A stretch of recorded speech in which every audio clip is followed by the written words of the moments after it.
আসসালামু আলাইকুম। প্লিজ হচ্ছে আপনারা আপনাদের ভিডিও অন করবেন, আদারওয়াইজ এই ক্লাসটা হচ্ছে আমরা চাচ্ছি যে সুন্দর করে করতে। ভিডিও ক্লাস হবে, ওকে? আর যেহেতু রোজার সময় সবাই অনেক টায়ার্ড আমি জানি, এই জন্য স্টুডেন্টস কম হবে, এটা বেটার। কম হলে আপনারা যারা আছেন তারা বেটার ভাবে পড়তে পারবেন, ওকে? হ্যালো, আসসালামু আলাইকুম আপু। হ্যাঁ। জি জি, আসসালামু আলাইকুম ভাইয়া। ওয়ালাইকুম আসসালাম। ভাইয়া কাইন্ডলি আপনাদের ভিডিও ওপেন করবেন, হ্যাঁ? আই গেস সবাই ভালো আছেন। এই শাহরিয়ার। আসসালামু আলাইকুম আপু, কেমন আছেন? আলহামদুলিল্লাহ। কি রে ভাই, তোমার ভাই ব্রাদাররা আছে নাকি সবাই? এই যে এটারও তো চিনি, নোর আলম। সবাই আছে। ওয়াও, ভেরি আমিও গুড। ঢুকলাম করার জন্য। আপনার ক্লাস করতে ভালোই লাগে। থ্যাংক ইউ ভাইয়া। আচ্ছা, আপনারা যারা এখানে নতুন আসছেন তারা কি শাহরিয়ারকে চিনেন? আপনারা আমার স্ক্রিন দেখতে পাচ্ছেন না? আরিয়ার হলো আপু ভাইরাল। হ্যাঁ, শাহরিয়ার ভাইরাল। শাহরিয়ার হচ্ছে আমাদের রিসেন্ট ভালো স্টুডেন্ট, যে হচ্ছে রাইটিং এ 81 পাইছে। এবং যাকে দিয়ে আমি আমার রাইটিং এর একটা ডিফারেন্ট শুরু করছিলাম, যে এইভাবে আমরা হচ্ছে পড়াবো। যারা একটু রাইটিং এ এবং রিডিং এ দুর্বল তাদেরকে আমরা এইভাবে পড়াবো। তো রাইটিং এর স্কোর হচ্ছে 81, যেটা আপনারা হচ্ছে ফেসবুক পোস্টে হয়তো বা দেখছেন নাকি আমি তো শিওর না, কারণ ফেসবুকে হচ্ছে মডারেটর এবং সোশ্যাল মিডিয়া ম্যানেজাররা মেনটেন করে, আর আমি আপনাদেরকে দেখি আর কি। আচ্ছা, ওকে, এখন পর্যন্ত 51। আমি এটাকে ওপেনই রাখছি যাতে সবাই যখন ইচ্ছে তখন জয়েন করতে পারে, আমাকে হচ্ছে বারবার এখানে এসে রিসিভ করতে না হয় আর কি। আপনারা সবাই আমার স্ক্রিন দেখতে পাচ্ছেন না? হ্যাঁ আপু, দেখতে পাচ্ছি। ওকে, ঠিক আছে। আচ্ছা, আজকের ক্লাসটা হচ্ছে রিডিং এবং রাইটিং এর উপরে একটা এক্সট্রা ক্লাস আর কি। এক্সট্রা বলতে মানে একটা ফ্রি ক্লাস, হ্যাঁ।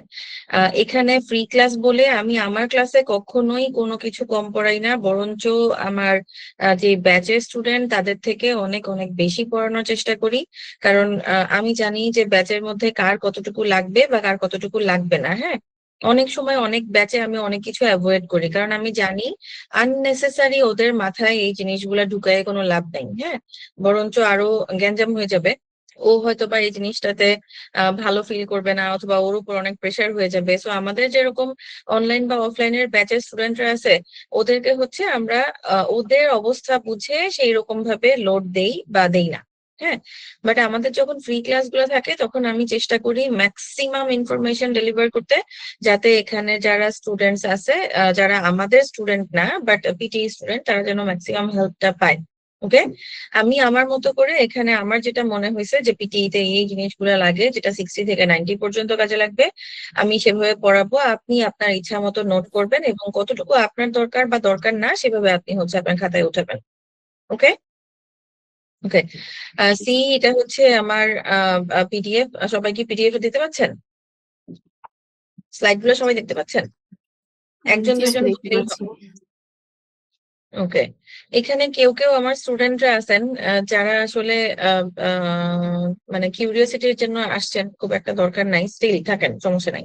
ওকে, বাট কেউ কোনো প্রশ্ন করবেন না আনটিল আই আজকে ওদের। আচ্ছা, এখানে দেখেন PT extra shorts, reading and writing. আজকে রিডিং এবং রাইটিং বোথ নিয়ে কথা বলবো, এবং রিডিং কমপ্লিট করে দিব। রাইটিং হয়তো বা সবকিছু বলা যাবে না, কারণ এটা একটা হিউজ জিনিস। অনেকেই হচ্ছে আমি দেখি মাঝে মাঝে আমাকে নক করে যে রাইটিং এ ভালো নাম্বার আসতেছে না বা রিডিং এ ভালো নাম্বার আসতেছে না। প্রথমেই একটু ব্রিফ করি যে রিডিং এবং রাইটিং একদিনে শেখার মতন ব্যাপারই না, একদিনে শেখার মতন জিনিস না, হ্যাঁ। এগুলা হচ্ছে আমরা ক্লাস 1 থেকে 12 পর্যন্ত যেগুলো পড়ে আসছি সেগুলোর উপর থেকে কিছু না কিছু আসতে থাকে। মানে আমরা যে ক্লাস 1 2 3 4 5 পড়ি, সেগুলো আসলে কি পড়ায়? বেসিক পড়ায়, বেসিক। যেহেতু ইংলিশটাকে আমাদের সেকেন্ড ল্যাঙ্গুয়েজ হিসেবে ভালোভাবেই শিখতে হয়, অফিসিয়াল ল্যাঙ্গুয়েজ হচ্ছে ইংলিশ, দ্যাটস ওয়াই ইংলিশটা আমাদের ছোটবেলা থেকে খুব ভালোভাবে বেসিক শিখায়। বাট ওই যে আমরা অল্প অল্প অল্প অল্প করে অ্যাভয়েড করতে করতে, ইগনোর করতে করতে, তখন আমাদের বেসিকে এত বেশি মানে উইকনেস চলে আসে, যেটা পরে আর রিকভার করা পসিবল হয় না। সাপোজ আপনি একটা বিল্ডিং এর কথাই ভাবেন না, যে একটা বিল্ডিং আপনি বানাচ্ছেন যেখানে হচ্ছে আপনার ফাউন্ডেশন দেওয়ার কথা ছিল, সেখানে আপনি ফাউন্ডেশন দেন নাই, মাটিটা অনেক দুর্বল রয়ে গেছে এবং সেই দুর্বল নরম মাটির উপরে আপনি আপনার ইট সুরকি রড এসব দিয়ে দিয়ে আপনি আপনার বিল্ডিংটা তোলার চেষ্টা করতেছেন। তার উপর সেই তোলার এই যে দেখেন ইট সুরকি যে আপনি দিচ্ছেন, হ্যাঁ রড দিচ্ছেন, সেগুলাও কিন্তু একটা মাহাত্ম্য মানে ক্যারি করে, যে আপনি হ্যাঁ এখন আপনি অনেক ভালো করে করার চেষ্টা করতেছেন। ঠিক আছে আপনি ফাউন্ডেশনটা দেন নাই, বাট পরের যে পড়াটা সেটা আপনি অনেক ভালো করে করার চেষ্টা করতেছেন, সেটারও কিন্তু আবার একটু ভালো ফিডব্যাক তো অবশ্যই থাকবে, বাট প্রপারলি থাকবে না। তো আমি এটা বিল্ডিং এর সাথে তুলনা দিচ্ছি, যে বিল্ডিং ব্লকস, এখানে ব্লক গুলো আপনি সঠিকভাবে না দিলে, যদি নিচে একটা দুটা জিনিস কম দেন এবং পরবর্তীতেও যে আপনার যে পড়ার ব্যাপারগুলা সেগুলো যদি আপনি কম করেন, তাইলে কি হবে? এটা কি বিল্ডিংটা কি ভালোভাবে দাঁড়াবে? এটা তো যে কোনো সময় ভেঙে পড়ার চান্স থাকবে এবং এটা সাস্টেইনই করবে না, তাই না? সো এই জন্য মাথায় রাখতে হবে যে আমাদের যে কোনো পড়া শেখার ব্যাপারটা, যেহেতু ইংলিশ ছোটবেলা থেকে শিখি তবুও পারি না, আর তাইলে এখন যে আমি 1 মাসে বা একদিনে শিখতে চাচ্ছি সেটা কি আসলেও ফ্রুটফুল হবে? হবে না। বাট আমি সিস্টেমটা জানতে পারবো। তো সিস্টেম জানার জন্যই আমি হচ্ছে আপনাদের একদম প্রপার পিডিএফ রেডি করে নিয়ে আসছি, যাতে কোনোভাবেই আপনাদের কিছু মিসিং না থাকে। যেটা পিটির জন্য দরকার সেটুকু হচ্ছে আমি এখানে দেখাবো। See welcome to Scoregain PT. আচ্ছা ওকে, দেখেন প্রথমত আমাদেরকে একটু দেখতে হবে যে পিটি রিডিং এ আসলে কি কি জিনিসগুলো লাগে। মেইনলি যেটা ইম্পর্টেন্ট, আমরা এটা হচ্ছে সবাই খুব ইগনোর করি বা অ্যাভয়েড করি, এটাকে আমরা খুব আন্ডারস্টিমেট করি। ইগনোর বা অ্যাভয়েড এর থেকেও আরো বেটার একটা ওয়ার্ড হচ্ছে আন্ডারস্টিমেট করি, যেটা হচ্ছে পার্টস অফ স্পিচ। ঠিক আছে, শাহরিয়ার কিন্তু পাশ করে চলে গেছে, স্টিল শাহরিয়ার হচ্ছে ক্লাস করতেছে। আই ডোন্ট নো ওয়াই, যে কেন সে এত মজা পায় ক্লাস করতে। আপনারা প্লিজ একটু মনোযোগ দিয়ে ক্লাস করলে হয়তো বা আপনাদেরও ভালো লাগবে। হ্যাঁ, ধৈর্য ধরে খাতায় নোট করবেন। আমি আমার ক্লাসগুলোতে সবসময় বলে দিই যে খাতায় নোট করতে হবে, আদারওয়াইজ ওদেরকে নেক্সট ক্লাসে আমি হচ্ছে পানিশমেন্টের ব্যবস্থা রাখি। ওকে, সি এখানে দেখেন পার্টস অফ স্পিচ, এটা হচ্ছে মেইন এবং কি একটা জিনিস যেটা আপনার বিল্ডিং ব্লকসে একদম মানে ফাউন্ডেশন বলতে পারেন। পার্টস অফ স্পিচ আপনি যতক্ষণ পর্যন্ত যে কোনো প্যাসেজের যে কোনো সেন্টেন্সের ওয়ার্ড গুলাকে চিনতে পারবেন না, যেটা কোনটা কোন পার্টস অফ স্পিচ, কোনটা নাউন, কোনটা অ্যাডজেক্টিভ, কোনটা অ্যাডভার্ব, ভার্ব, তারপর হচ্ছে কোনটা কনজাংশন, প্রিপোজিশন, এইসব সমস্ত জিনিসগুলো যখন আপনি বুঝতে পারবেন না, তখনই বুঝবেন যে আপনি আসলে ইংলিশটা পারেনই না। ঠিক আছে, আপনার একদম পার্টস অফ স্পিচ থেকে ধরে ধরে শিখতে হবে এবং শুরু করতে হবে। পার্টস অফ স্পিচের মধ্যে কিন্তু 8টা জিনিস আছে এবং 8টা প্লিজ সবাই মিউট করে রাখেন, কাইন্ডলি সবাই মিউট করে রাখেন। ওকে, পার্টস অফ স্পিচের মধ্যে আটটা পার্ট আছে, বাট এই 8টা পার্টই আমাদের দরকার নাই। শুধুমাত্র নাউন, অ্যাডজেক্টিভ, অ্যাডভার্ব, ভার্ব, মানে 6টা দরকার আছে। কনজাংশন আর প্রিপোজিশন, প্রিপোজিশন এখানে এখানে নাই কিনা, আছে মনে হয়, এই যে আছে। ওকে, তো অনেক কিছু এখানে রাখা হয়েছে, যে নাউন, প্রোনাউন, অনেক কিছু অনেক কিছু, বাবারে অনেক কিছু, আমি নিজেই ভয় পাচ্ছি এখন। এত বড় একটা লেকচার হয়তো বা রাত্রে 1টা 2টা বেজে যেতে পারে। ওকে, সি এই 6টা জিনিস হচ্ছে আমাদের মেইন দরকার, এবং এই 6টা জিনিস যে একেবারে আপনাকে আগা থেকে গোড়া পর্যন্ত সব পড়তে হবে এমন কোনো কথা নাই। একদম সামান্য সামান্য একটু পড়বেন এবং ওইটাকে আপনি বারবার প্র্যাকটিস করবেন, আদারওয়াইজ আজকে যে পড়ে যাবেন সেটা আপনার মাথায় থাকবে না এবং কিছুই লাভ হবে না। আপনি বলবেন যে হুদাই এইসব ক্লাস টাস করে কি লাভ হইলো, এগুলো ওদের পাবলিসিটি স্টান্ট, এই সমস্ত কথাবার্তাও শুনতে পারবো। ওকে, সো দেখেন এখানে কি কি, noun, adjective, adverb, verb, article, phonemes. আচ্ছা ফোনেমস, ফোনেমস খুব ভালো একটা জিনিস, এটা আমি পরে দেখাবো। নাম্বার, তারপর কনজাংশন, স্লিপ অফ মানে পেন, বা এটা স্লো পেন না, এটা হচ্ছে টাইপিং মিস্টেক, এগুলোকে একটু ইগনোর করে খুব দ্রুত বানানো হয়েছে। সেন্টেন্স স্ট্রাকচার, এস এর ব্যাপারগুলা, তারপর এই সমস্ত অনেক কিছু এখানে আলোচনা করা হয়েছে। ওকে, পার্টস অফ স্পিচের মধ্যে noun, pronoun, verb, adjective, adverb, preposition, conjunction, okay এগুলো আছে। এগুলো ইন্টারজেকশনটা আমাদের দরকার নাই, প্রোনাউনটা আমাদের দরকার নাই। প্রোনাউন আমরা সবাই জানি, I, we, you, he, she, এগুলো হচ্ছে প্রোনাউন, যেটা নাউনের বদলে ইউজ করা হয়। তো এই জিনিসটা কিন্তু সবাই জানি আমরা, দরকার নাই। ঠিক আছে, আমাদের দরকার হচ্ছে প্রথমত নাউন। নাউন থেকে আমরা শুরু করি, যে নাউন কি। নাউন হইতেছে যে একটা যে কোনো শব্দ যেটা আপনার ব্যক্তি, স্থান, এগুলো আমরা সবাই জানি, এগুলো কম বেশি সবাই জানি। ধারণা, কোয়ালিটি, এই সমস্ত অনেক কিছু বোঝায়। এখন সবাই জানলেও কিছু কিছু জিনিস আছে যেগুলো হচ্ছে সহজে আমরা মাথায় আনি না বা আনতে পারি না, কারণ আমরা প্র্যাকটিস করি না। সেটা হচ্ছে কি, যে দেখেন যত মানুষ আছে, ব্যক্তি বলতেছেন, হ্যাঁ, এগুলো কি বিশেষ ব্যক্তি না, যত মানুষ আছে ইভেন ইনক্লুডিং ইউ, সবগুলা কিন্তু নাউন। আমার বাবা নাউন, আমার মা নাউন, যে কোনো রিলেশন, যে কোনো ব্যক্তির নাম সবাই হচ্ছে নাউন। এবং প্লেস, প্লেস বলতে আমরা কিন্তু বুঝি বড় বড় জায়গা, লন্ডন, আমেরিকা, ঢাকা, এই সমস্ত বুঝি। তারপর আমরা কিন্তু যেগুলো ছোটখাটো জিনিসপত্র আছে যেমন ভিলেজ, তারপর হচ্ছে আমার বাসা, হ্যাঁ, এই সমস্ত কিন্তু আমরা সহজে নাউন হিসেবে অনেকেই চিনি না, অনেকেই চিনি, অনেকেই চিনি না। আরো আছে যেগুলো হচ্ছে একটু উইয়ার্ড, যেমন আমার টেবিলের উপরে, টেবিলের নিচে, খাটের উপরে, খাটের নিচে, ছাদে, সব জায়গাতে কিন্তু সব কিন্তু নাউন। ঠিক আছে, এগুলো একটু মাথায় রাখতে হবে। এবং যখনই আমি স্টুডেন্টদেরকে জিজ্ঞেস করি, দেখা যায় যে 10 জনের মধ্যে 8 জন এই জিনিসগুলো মাথায় আনতে পারে না। বলে দিলে তাদের কাছে মনে হয় আরে এটা তো আমি পারি, বাট মাথায় তো আসে না। যখন জিজ্ঞেস করি, এটা না আসার কারণ কি? কারণ প্র্যাকটিস করে না। আমি যখন একটা প্যাসেজ পড়বো, সেখানে কোনটা কোনটা নাউন সেটা আমাকে ইচ্ছাকৃতভাবে দেখতে হবে। বারবার দেখতে দেখতে এমন অবস্থা হবে যে আমি তখন একটা প্যাসেজ পড়ার সময় আমার কোনটা নাউন, কোনটা অ্যাডজেক্টিভ, কোনটা অ্যাডভার্ব আমাকে কেউ বলে দিতে হবে না, বা আমাকে নিজেকে জোর করে আইডেন্টিফাই করতে হবে না। আমার ব্রেন অটোমেটিক আইডেন্টিফাই করবে, এবং এটাই হচ্ছে রিডিং এর খেলা। ওকে, রিডিং এ যে আমাকে এত কনস্ট্রেন্ট একটা টাইম দেওয়া থাকবে, এই কনস্ট্রেন্ট টাইমের মধ্যে আপনার কি সময় আছে যে কোনটা নাউন, কোনটা অ্যাডজেক্টিভ, কোনটা অ্যাডভার্ব, এগুলো বৈশা বৈশা খুঁজবেন, খুঁজে খুঁজে দেখবেন কোনটা কোনটার সাবজেক্ট, ভার্বের কোন ফর্মটা আছে, এগুলো দেখার সময় আছে? একটুও না। একটা প্যাসেজ কমপ্লিট করতে হবে 1 থেকে হাইয়েস্ট 1.5 মিনিটের মধ্যে। তার মানে প্যাসেজের যে গ্যাপ গুলা, এক একটা গ্যাপের জন্য আপনি হয়তোবা 5 থেকে 10 সেকেন্ড পাবেন ম্যাক্স, তাই না? ওকে, সো এখানে হচ্ছে এইগুলা নাউন। নাউনের মধ্যে যে দেখেন এখানে প্রত্যেকটা সেন্টেন্সে দেখবেন ম্যাক্সিমাম হচ্ছে নাউন থেকে। যদি 10 ওয়ার্ডের কোনো সেন্টেন্স আপনি দেখেন, 10 ওয়ার্ডের মধ্যে 5 থেকে 6টাই বা 3 থেকে 4টাই আপনার নাউন থাকবে, মানে ম্যাক্সিমাম নাউন থেকে। দেখেন, professor Abdullah delivered a keynote speech at Harvard University on climate ethics। ঠিক আছে, এই বাক্যে দেখেন professor Abdullah, Harvard university, speech, climate ethics, সবগুলো হচ্ছে নাউন। হ্যাঁ, এখন এখানে স্পিচ, ক্লাইমেট এথিক্স দেখছেন, এখানে নাউন হচ্ছে অ্যাকচুয়ালি এথিক্স। ওকে, কিন্তু স্পিচ, সরি, স্পিচ আলাদা, ক্লাইমেট এথিক্স, ক্লাইমেট এথিক্স দেখছেন, এখানে এথিক্স হচ্ছে নাউন আর ক্লাইমেট হচ্ছে অ্যাডজেক্টিভ।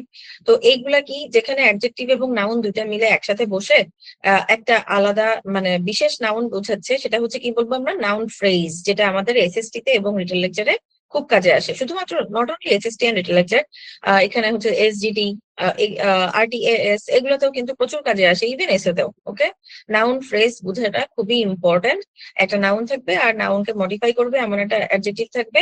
আমি যদি শুধু বলি এথিক্স, তাহলে কিন্তু এটা শুধুমাত্র এথিক্স কে বোঝায়। বাট আমি যখন বলবো climate ethics, that means it is representing this sentence specially. Okay, মানে এই সেন্টেন্সের বেস্ট একটা রিপ্রেজেন্টেশন হচ্ছে ক্লাইমেট এথিক্স দিয়ে বোঝানো হচ্ছে। তো তার মানে ফ্রেজ গুলা নিলে আমাদের হচ্ছে কন্টেন্টে ভালো নাম্বার আসবে।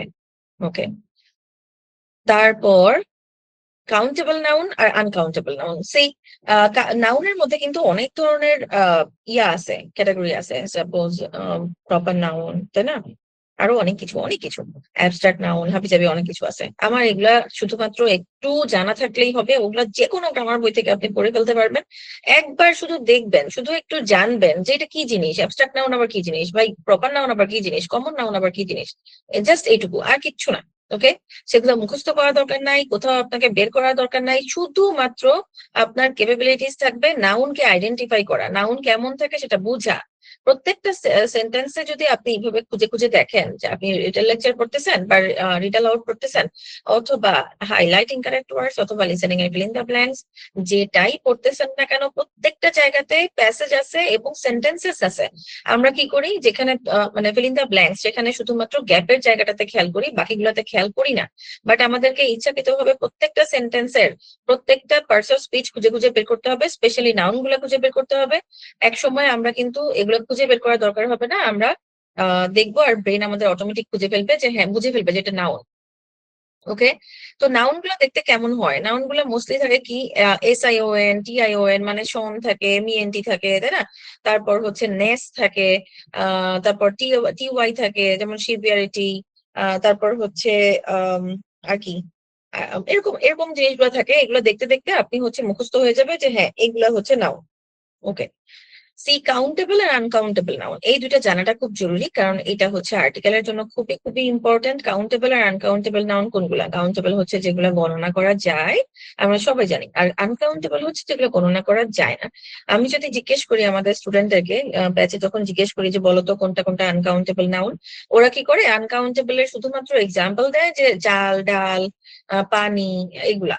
বাট আরো তো অনেক কিছু আছে, হ্যাঁ, যেমন আর কি কি আছে, নলেজ, জ্ঞান, হ্যাঁ, তারপর হচ্ছে সৌন্দর্য মানে বিউটি, অ্যাঙ্গার, রাগ, এইগুলা কিন্তু সবগুলা নাউন। ওকে, আমি অ্যাংরি, হ্যাঁ, আই অ্যাম অ্যাংরি মানে হচ্ছে এখানে অ্যাংরিটা কি বলতো?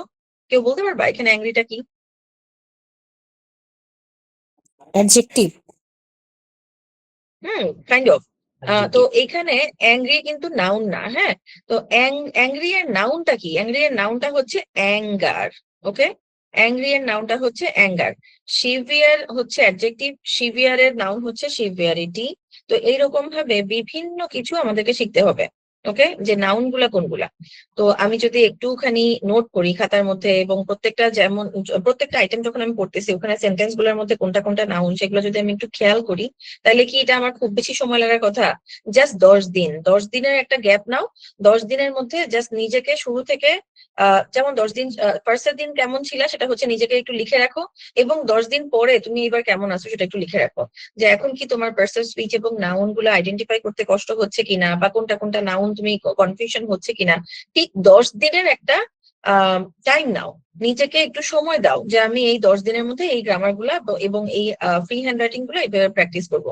জাস্ট 10 দিন পরেই তুমি তোমার ইমপ্রুভমেন্ট দেখতে পাবা। ওকে, সো কাউন্টেবল নাউন কিন্তু সিঙ্গুলার এবং প্লুরাল ফর্মে হয়, আনকাউন্টেবল এর হচ্ছে ডিফারেন্ট ইস্যু। তো এইখানে দেখো কাউন্টেবল এবং আনকাউন্টেবল আমরা কেন করলাম। কাউন্টেবল একটা এক্সাম্পল দেখো, বুক থেকে books, I have 2 books.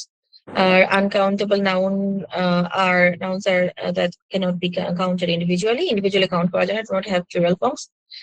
Numbers cannot be used directly with them. তো নাম্বারসও কিন্তু আমরা এখানে পড়বো, বাট খুব বেশি না। সো কাউন্টেবল এবং আনকাউন্টেবল, আই গেস আমরা সবাই এখানে বুঝতে পারছি কাউন্টেবল এবং আনকাউন্টেবল কেন দরকার, সেটা আমি একটু পরেই দেখাবো। হ্যাঁ, এরপরে আসি অ্যাডজেক্টিভ। ওকে, দেখো অ্যাডজেক্টিভ হচ্ছে এমন শব্দ যেটা নাউন বা প্রোনাউনের একটা অবস্থা বা বৈশিষ্ট্য প্রকাশ করে, এবং সেই অনুযায়ী সে হচ্ছে নাউন বা প্রোনাউনের আগে বসবে। ঠিক আছে, তো অ্যাডজেক্টিভ সাধারণত নাউনের আগে বসে। তো কেমনে? যেমন যে বিউটিফুল গার্ল, এখানে হচ্ছে গার্লটা হচ্ছে noun. Okay, a beautiful girl যদি বলি, গার্লটা হচ্ছে নাউন, এ হচ্ছে আর্টিকেল, এবং বিউটিফুল হচ্ছে অ্যাডজেক্টিভ, যেটা গার্লটা কেমন সেটাকে বোঝা যাচ্ছে।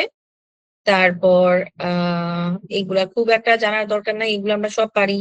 যে টল বিল্ডিং, 3 বুকস, হ্যাপি চাইল্ড আছে, কিন্তু এখানে ক্লাসের পরে এক্সাম হবে, সবাইকে এক্সাম দিতে হবে, এবং দেখা যাবে যে কে কেমন পাচ্ছে এবং কে কেমন ক্লাসটা করলো। ওকে, কে কতটুকু বুঝলো। যেটা আমরা হচ্ছে অফলাইন ক্লাসে মানে খুবই ভালো একটা ইয়ে পাইছিলাম, রেসপন্স পাইছিলাম, খুব ভালো ছিল। ওরা অফলাইন ক্লাসে সবাই খুব ভালো করছিল, যেটা ওরা ওখানে রিভিউতে পর্যন্ত লিখছিল যে এই ক্লাসটা করার আগে তারা হচ্ছে অনেক কিছুই বুঝতো না, এবং এই ক্লাসটা করার আগে যদি এক্সামটা দিত তাহলে হয়তো বা খুব ভালো করতো না, বাট এক্সামটা ক্লাসের পরে খুব ভালো হয়েছিল। সো প্লিজ একটু মনোযোগ দিয়ে করো। ওকে, গুণ, সংখ্যা, অবস্থা, রং, পরিমাণ এসব বুঝায়, যেমন হচ্ছে অনেস্ট ম্যান, 5 পেন্স, হ্যাঁ, সংখ্যা টংখ্যা এইসব হচ্ছে সবগুলো হচ্ছে অ্যাডজেক্টিভ। লিঙ্কিং ভার্বস সব এরকম হচ্ছে অনেক কিছুই আছে।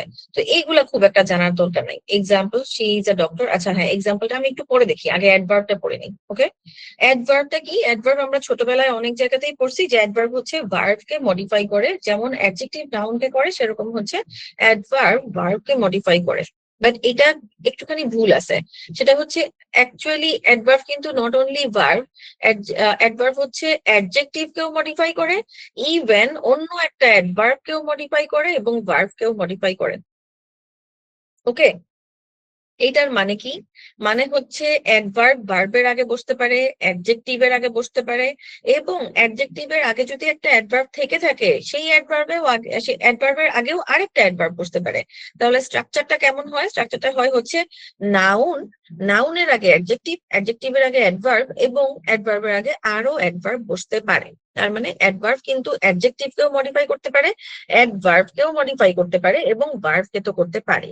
ঠিক আছে, তো এখানে দেখো প্রশ্নের উত্তর দেয় কিভাবে, কেমন ভাবে, কোথায়, কখন, কতবার, কতটা, কতখানি, এসব। How, where, when, how often, how much or degree. Okay, মানে কতটুকু ডিগ্রি, যে he is very tired, extremely tired, এরকম টাইপের, মানে কতটুকু কতটুকু ডিগ্রি সেই অনুযায়ী হচ্ছে ওটাও কিন্তু অ্যাডভার্ব।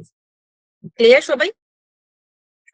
অ্যাডভার্ব চেনার একটা খুবই কমন ইয়ে হচ্ছে লি যোগ করলে, যেগুলো যোগ করলেই কিন্তু ওটা লং অ্যাডভার্ব হয়ে যায়। আর অ্যাডভার্ব হচ্ছে দুটো রকমের, শর্ট অ্যাডভার্ব আর লং অ্যাডভার্ব। এত কিছু আমার জানা দরকার নাই, এগুলো হচ্ছে কনফিউজিং। বাট লি হচ্ছে থাকলে বেশিরভাগ সময়ই মানে লি থাকে অ্যাডভার্বে, বাট সব অ্যাডভার্বে কিন্তু লি থাকে না। ওকে, যেমন এই যে সবের সাথে লি থাকে না, যেমন very, quite, soon, now, here, যেগুলোর সাথে লি থাকে না এগুলো মোস্টলি হচ্ছে শর্ট অ্যাডভার্ব। এবং শর্ট অ্যাডভার্ব কেন জানা দরকার একটু পরে বুঝতে পারবা, আস্তে আস্তে বুঝতে পারবা, এখানে সবকিছুর সাথে সবকিছু লিঙ্ক আছে।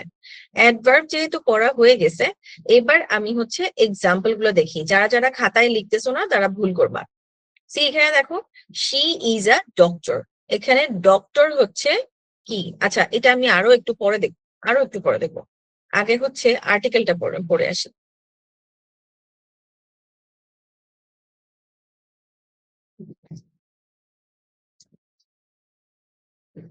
ওকে, সি আর্টিকেল হচ্ছে তিনটা, ঠিক আছে? এ, এন, দা।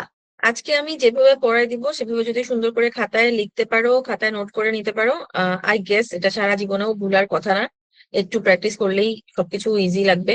তো দেখো, আর্টিকেল হচ্ছে তিনটা, এ, এন আর দা। হ্যাঁ, এ, এন, দা কে আমরা দুই ভাগে ভাগ করব। একটা হচ্ছে অনির্দিষ্ট, যেটা এ আর এন, আর একটা হচ্ছে নির্দিষ্ট, দা। হ্যাঁ, এখানে আমি একটু আমার পার্সোনাল লাইফ এক্সপেরিয়েন্স বলি এবং আমি একটু ইজি করে বলার চেষ্টা করি। দেখো, এ আর এন কে আমি বলতেছি অনির্দিষ্ট, আর দা কে বলতেছি নির্দিষ্ট। আমি অলওয়েজই কনফিউজ থাকতাম, আগে ছোটবেলায় আমি অলওয়েজ কনফিউজ থাকতাম যে এ পেন, এ বুক বলতেছে একটা কলম, একটা বই, বাট এটাকে বলতেছে অনির্দিষ্ট। আবার দা পেন, দা বুক এটাকে বলতেছে নির্দিষ্ট। এটা কি হইলো কিছু? কারণ আমি তো এ পেন একটা কলম, আর দা পেন মানে এখানে একটা কলম না কয়টা কলম আমার তো জানা নাই, তাই না? তো আমি জিনিসটা খুব কনফিউজ থাকতাম। তো এখন হচ্ছে যেটা, মানে যেভাবে তোমরা পড়লে কনফিউজ থাকবা না, সেটা কিভাবে? এ পেন বা এ বুক এটা কখন? যখন একটা বই, কোন বই কোন কলম সেটা কিন্তু জানা নাই। মানে পৃথিবীতে হাজার হাজার বই, পৃথিবীতে হাজার হাজার কলম, কোটি কোটি কলম, এই এতগুলার মধ্যে কোনটা সেটা জানা নাই, যে কোনো একটা হইতে পারে। এ পেন, যে কোনো একটা কলম। I need a pen, give me a pen. আমি হয়তো বা লিখতেছি কিছু, আমার হয়তো পেন নাই, আমি বলতেছি গিভ মি আ পেন, মানে আমাকে একটা কলম দাও, যে কোনো একটা কলম দাও, যা ইচ্ছা দাও, কোনো সমস্যা নাই। বাট দা পেন অথবা দা বুক তখনই হবে, দা পেন অথবা দা বুক কখনো এই দুইটা ওয়ার্ড একসাথে একা হয় না। দা পেন বা দা বুকের পরে অবভিয়াসলি আরো ফার্দার ইনফরমেশন থাকবে, যাতে তুমি বুঝতে পারো যে কোনটার কথা বলতেছে। Suppose the book I bought yesterday, তাই না? ওকে, তারপর হচ্ছে the pen, the blue pen. হ্যাঁ, give me the blue pen, মানে ওই যে নীল কলমটা আমাকে দাও। Give me the pen on the table, ওই যে টেবিলের উপর যে কলমটা আছে সেটা আমাকে দাও। হ্যাঁ, ওরকম দা পেন বা দা বুকের পরে অবশ্যই অবশ্যই ফার্দার ইনফরমেশন থাকবেই থাকবে। ওকে, এই জন্য দা হচ্ছে নির্দিষ্ট, দা কখনো দা পেন দা বুক এভাবে হবেই না। এইটা হচ্ছে কনফিউশনের মেইন কারণ, যে এখানে আমরা শুধুমাত্র দা পেন দা বুক বলে বসে থাকি। দা হবে তখন যখন ফার্দার ইনফরমেশন আসে, যখন মানুষ জানে, লিসেনার জানে যে এটা কোনটা, সেটা আমি জানি। যেমন আমি যদি আরো ইজিলি বলি যে আমি একটা ঘড়ি কিনতে চাই, I want to bye bye a watch. হ্যাঁ, এখানে একটা ঘড়ি কিনতে চাই, আমি একটা গাড়ি কিনতে চাই, আই ওয়ান্ট টু বাই আ কার। ওকে, তো এখানে আমি কিন্তু এখনো বলি নাই যে আমি কোন গাড়িটা কিনতে চাই, বাট আমি যদি বলি আমি ওই লাল গাড়িটা কিনতে চাই, তখন কিন্তু আবার দা কার হবে। আমি যখন ফার্দার ইনফরমেশন দিয়ে দিছি, আমি যখন নির্দিষ্ট করে দিছি যে কোন গাড়িটা, সেটাই লাল গাড়িটা, অথবা কালকে যে গাড়িটা দেখে আসছি সেটা, অথবা অমুকের কাছে যে গাড়িটা আছে সেটা, বা অমুক দোকানে বা অমুক জায়গায় যে গাড়িটা আছে সেটা। হ্যাঁ, এই যে 2026-এ যে নতুন গাড়িটা বের হয়েছে অমুক ব্র্যান্ডের, সেটা আমি যদি এইভাবে প্রিসাইজলি বলে দিই তখন হচ্ছে দা হবে। আরো একটু অ্যাড করি, যদি আমি কখনো বা যদি তোমরা হচ্ছে কখনো কোনো কথা বলতে যাও, যে আমার কাছে হচ্ছে দুইটা ফোন আছে, একটা অ্যাপেল আর একটা স্যামসাং। ওকে, তো আমি যখন প্রথমবার বলবো যে I have to phones, one কি জানি an Apple and a Samsung, হ্যাঁ, আমি যখন প্রথমবার বলতেছি তখন কিন্তু তুমি জানো না অ্যাপেল এর কোন ফোনটা আমার কাছে আছে, আর তুমি কিন্তু জানো না যে স্যামসাং এর কোন ফোনটা আমার কাছে আছে। তো এই কারণে তখন আমি প্রথমবার যখন বলছি তখন হচ্ছে এ এবং অ্যান ইউজ করছি। এটাও আবার একটা কনফিউজিং ব্যাপার, এটা আমি একটু পরে বলবো যে কোথায় এ হবে এবং কোথায় অ্যান হবে, এখানে তোমার ফোনেম কাজে লাগবে।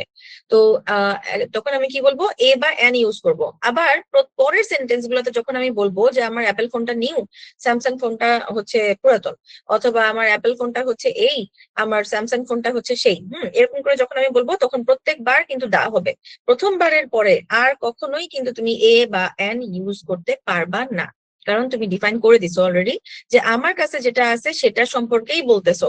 তার মানে তোমার লিসেনার জানে যে কোনটা। এর পরের বার থেকে প্রত্যেকবার হচ্ছে দা হবে। ওকে, সেই এখানে এই যে এত বড় একটা লেকচার দিলাম, এখানে এগুলাই লেখা আছে যে এরকম। আচ্ছা, এখন আমি বলি যে কেন আমি কাউন্টেবল এবং আনকাউন্টেবলটা পড়াইছি। এ বা এন এই জিনিসটা, এই জিনিস দুইটা কখনোই আনকাউন্টেবল এর আগে বসবে না।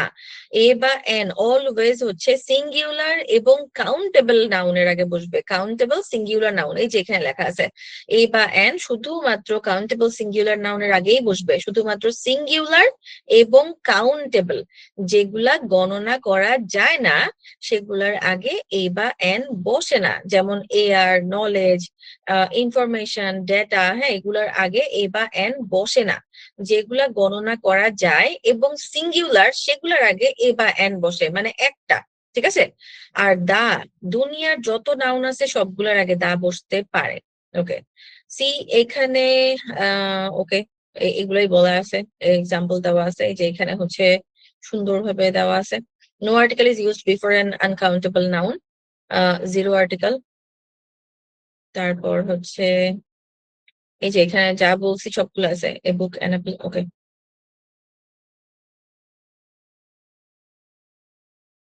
হ্যাঁ, এগুলোই বলা আছে। ওকে, এখানে দেখো একটা জিনিস আছে ডুজ এন্ড ডোন্টস টাইপের, যে কখন দা ইউজ হবে না, প্লুরাল বা আনকাউন্টেবল নাউন, হ্যাঁ, যেমন বুকস এর প্লুরালের আগেও কিন্তু অনেক সময় দা বসে।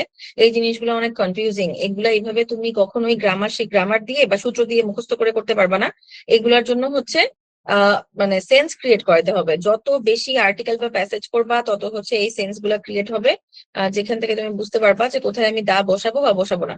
এই দা নিয়ে প্রবলেম গুলা মোস্টলি হয় এসএসটি তে, যেখানে আমরা দায়ের বদলে দেয়ার ইউজ করতে পারি।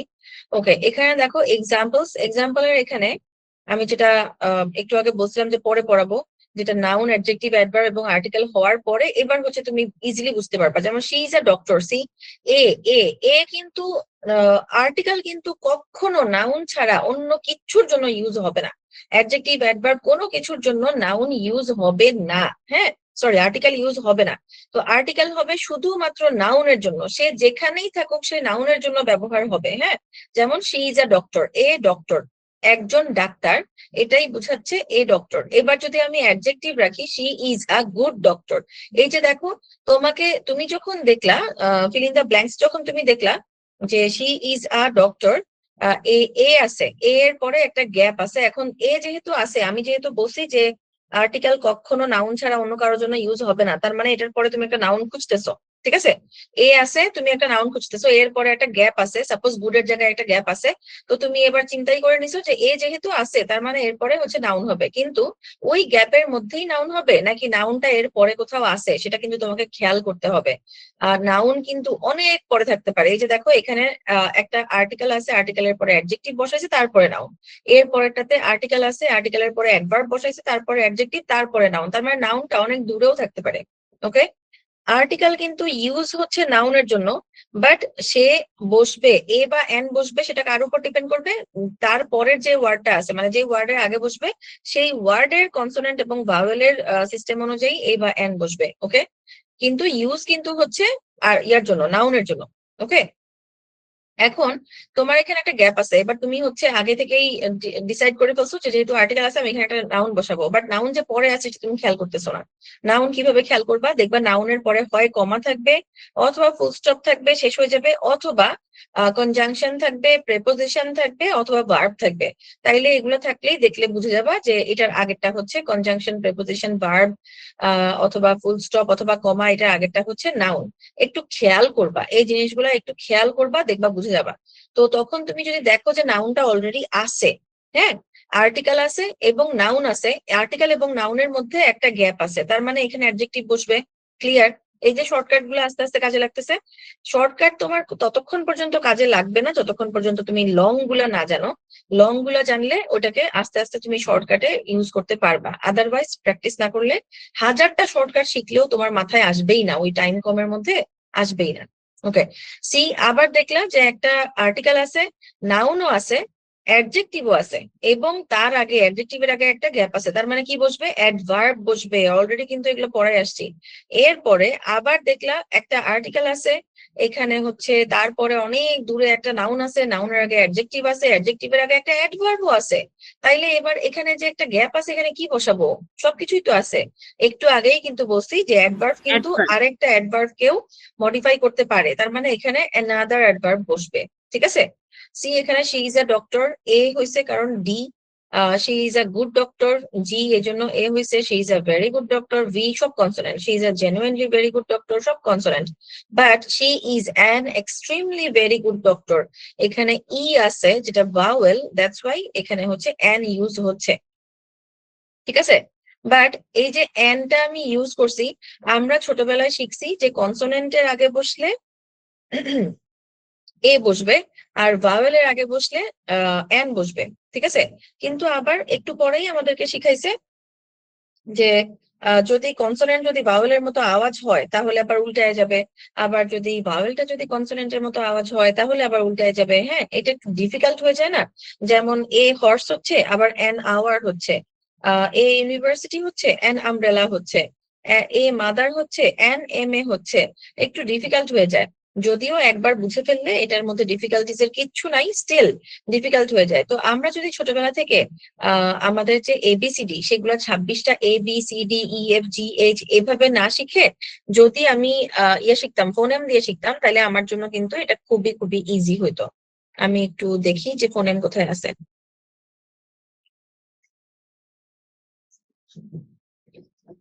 ওকে, সি দেখো আমাদের হচ্ছে অ্যালফাবেট 26টা, ঠিক আছে, বাট ফোনেম হচ্ছে 44টা, মানে 26টা লেটারের অ্যাকচুয়ালি 44 ধরনের সাউন্ড হয়, 44 ধরনের সাউন্ড। আমি যদি কনসোনেন্ট এবং ভাওয়েল হিসাব না করে আমার যদি এইভাবে হিসাব করি যে আমার যে শব্দটার আগে আর্টিকেলটা বসতেছে সেই শব্দটার স্টার্টিং এ আওয়াজটা কেমন, আওয়াজটা কি ভাওয়েল নাকি কনসোনেন্ট? যদি আওয়াজটা কনসোনেন্ট হয় তাহলে এ বসাই দিব, আর যদি আওয়াজটা ভাওয়েল হয় তাহলে এন বসাই দিব। এই যে ফোনেম গুলো আমরা জানি না দেখে আমাদের কিন্তু প্রোনাউন্সিয়েশনেও প্রবলেম হয় এবং আর্টিকেলেও অনেক প্রবলেম হয়, অনেক কিছুই আমরা শর্টকাটে ধরতে পারি না। যখনই দেখবা যে তোমার আর্টিকেল এ বা এন আছে এবং তারপরে একটা গ্যাপ আছে, এখানেও কিন্তু অনেক শর্টকাটে এলিমিনেশন রুল ফলো করা যায়। কি কি ফলো করা যায়? যেমন আমার এন যদি থাকে তাহলে ওই যে 4টা অপশন থাকে সেই 4টা অপশনের মধ্যে কোনটা কোনটা হচ্ছে কনসোনেন্টের মতো আওয়াজ করতেছে সেটা আমি বাদ দিতে পারি। আবার যদি এ থাকে তাহলে 4টার মধ্যে কোনটা কোনটা ভাওয়েলের মতো আওয়াজ করতেছে সেগুলো আমি বাদ দিতে পারি। তো এইভাবে এলিমিনেশন রুল ফলো করতে পারলে বা ইজিলি মাথায় যদি আসে তাহলে হচ্ছে ভালো করতে পারবা, আদারওয়াইজ নট। সো দেখো 26টা লেটারের 44টা ফোনেম। ওকে, মানে আওয়াজের ধ্বনিগুলাকে ফোনেম বলে। These phonemes are mainly divided into two categories. যে ফোনেমটাকে দুই ভাগে ভাগ করা হয়, যেটা হচ্ছে vowel and consonant. Vowel sound হচ্ছে 20টা এবং কনসোনেন্ট সাউন্ড হচ্ছে 24টা। ভাওয়েল সাউন্ড হচ্ছে 20টা এবং কনসোনেন্ট সাউন্ড হচ্ছে 24টা। ওকে, সি এখানে এই যে এরকম ভাবে পড়ে আ, বা, কা, ডা এভাবে, হ্যাঁ, ফা এভাবে, গা, হা এভাবে পড়ে। তো এইরকম বিভিন্ন ধরনের আওয়াজ আছে, তাহলে তুই চিন্তা করো 26টা মাত্র লেটার, এইটার 44টা সাউন্ড কিভাবে হয়? ভাওয়েল তো আমাদের জানার মতে মাত্র 5টা, আর আরেকটা ওয়ার্ড আছে যেটা ভাওয়েল হিসেবেও ইউজ হয় মাঝে মাঝে, আবার কনসোনেন্ট হিসেবে, যেটা হচ্ছে ইয়া মানে ওয়াই। ওকে, সো এই 5টা লেটারের 20টা সাউন্ড, আজব না? তো আমরা যদি আগে থেকেই 44টা ফোনেম হিসেবে শিখতাম তাহলে কিন্তু আমাদের জন্য অনেক ইজি হয়ে যেত। এই যে এখানে হচ্ছে ফোনেমের এইগুলা আছে যেটা আমরা হচ্ছে চাইলেও একদিন 2 দিনে মুখস্থ করে হবে না, বা 1 মাস 2 মাসেও হবে না। এইগুলা আমার যেহেতু ব্যাকগ্রাউন্ড ইঞ্জিনিয়ারিং, আমার কিন্তু এটা 6 মাসের কোর্স ছিল, এবং আমি হচ্ছে আরো 8 মাসের একটা এক্সট্রা কোর্স করছি যেখানে হচ্ছে টেসল মানে সেকেন্ড ল্যাঙ্গুয়েজ হিসেবে ইংরেজিটাকে কিভাবে পড়া হয়, সেটাতেও কিন্তু এনাফ না। স্টিল আমি অনেক কিছুতেই ল্যাকিংস এ আছি, যেটা হচ্ছে অ্যাকচুয়ালি এইভাবে শেখা সম্ভব না, অনেক ধীরে ধীরে ধীরে ধীরে শিখতে হবে। ঠিক আছে, তো এখানে আমরা শুধু মনে রাখবো যে যদি আমার যে শব্দটার আগে এ বা এন বসতেছে সেই শব্দটা যদি কনসোনেন্টের মতন আওয়াজ হয় তাহলে এ বসাবো, আর যদি ভাওয়েলের মতন আওয়াজ হয় তাহলে হচ্ছে এন বসাবো। ক্লিয়ার?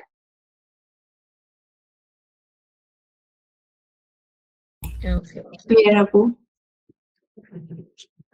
ওকে, কারো কি বুঝতে কোনো সমস্যা হচ্ছে বা কঠিন লাগতেছে অনেক? অনেক সহজ লাগতেছে আপু। ওকে, আলহামদুলিল্লাহ। ওকে, লি গেল, তারপর হচ্ছে আচ্ছা ঠিক আছে, এবার আসি আমরা ভার্বে। ওকে, আচ্ছা সি, ভার্বের যে 3টা ফরম্যাট আমরা সবাই জানি তাই না, প্রেজেন্ট, পাস্ট আর পাস্ট পার্টিসিপল। ওকে, এটা আমরা সবাই জানি, বাট আমরা এখন হচ্ছে 3টা ফরম্যাট শিখবো না, আমরা শিখবো হচ্ছে 5টা ফরম্যাট। কয়টা? 5টা। ওকে, আমরা শিখবো 5টা format, V1, V2, V3, V4, V5 এভাবে শিখবো। V1, V2, V3, V4, V5, V1, V2 আমি ইচ্ছা করে বারবার বলি যাতে তোমাদের মাথায় এটা ঢুকে যায়। V1, V2, V3, V4, V5।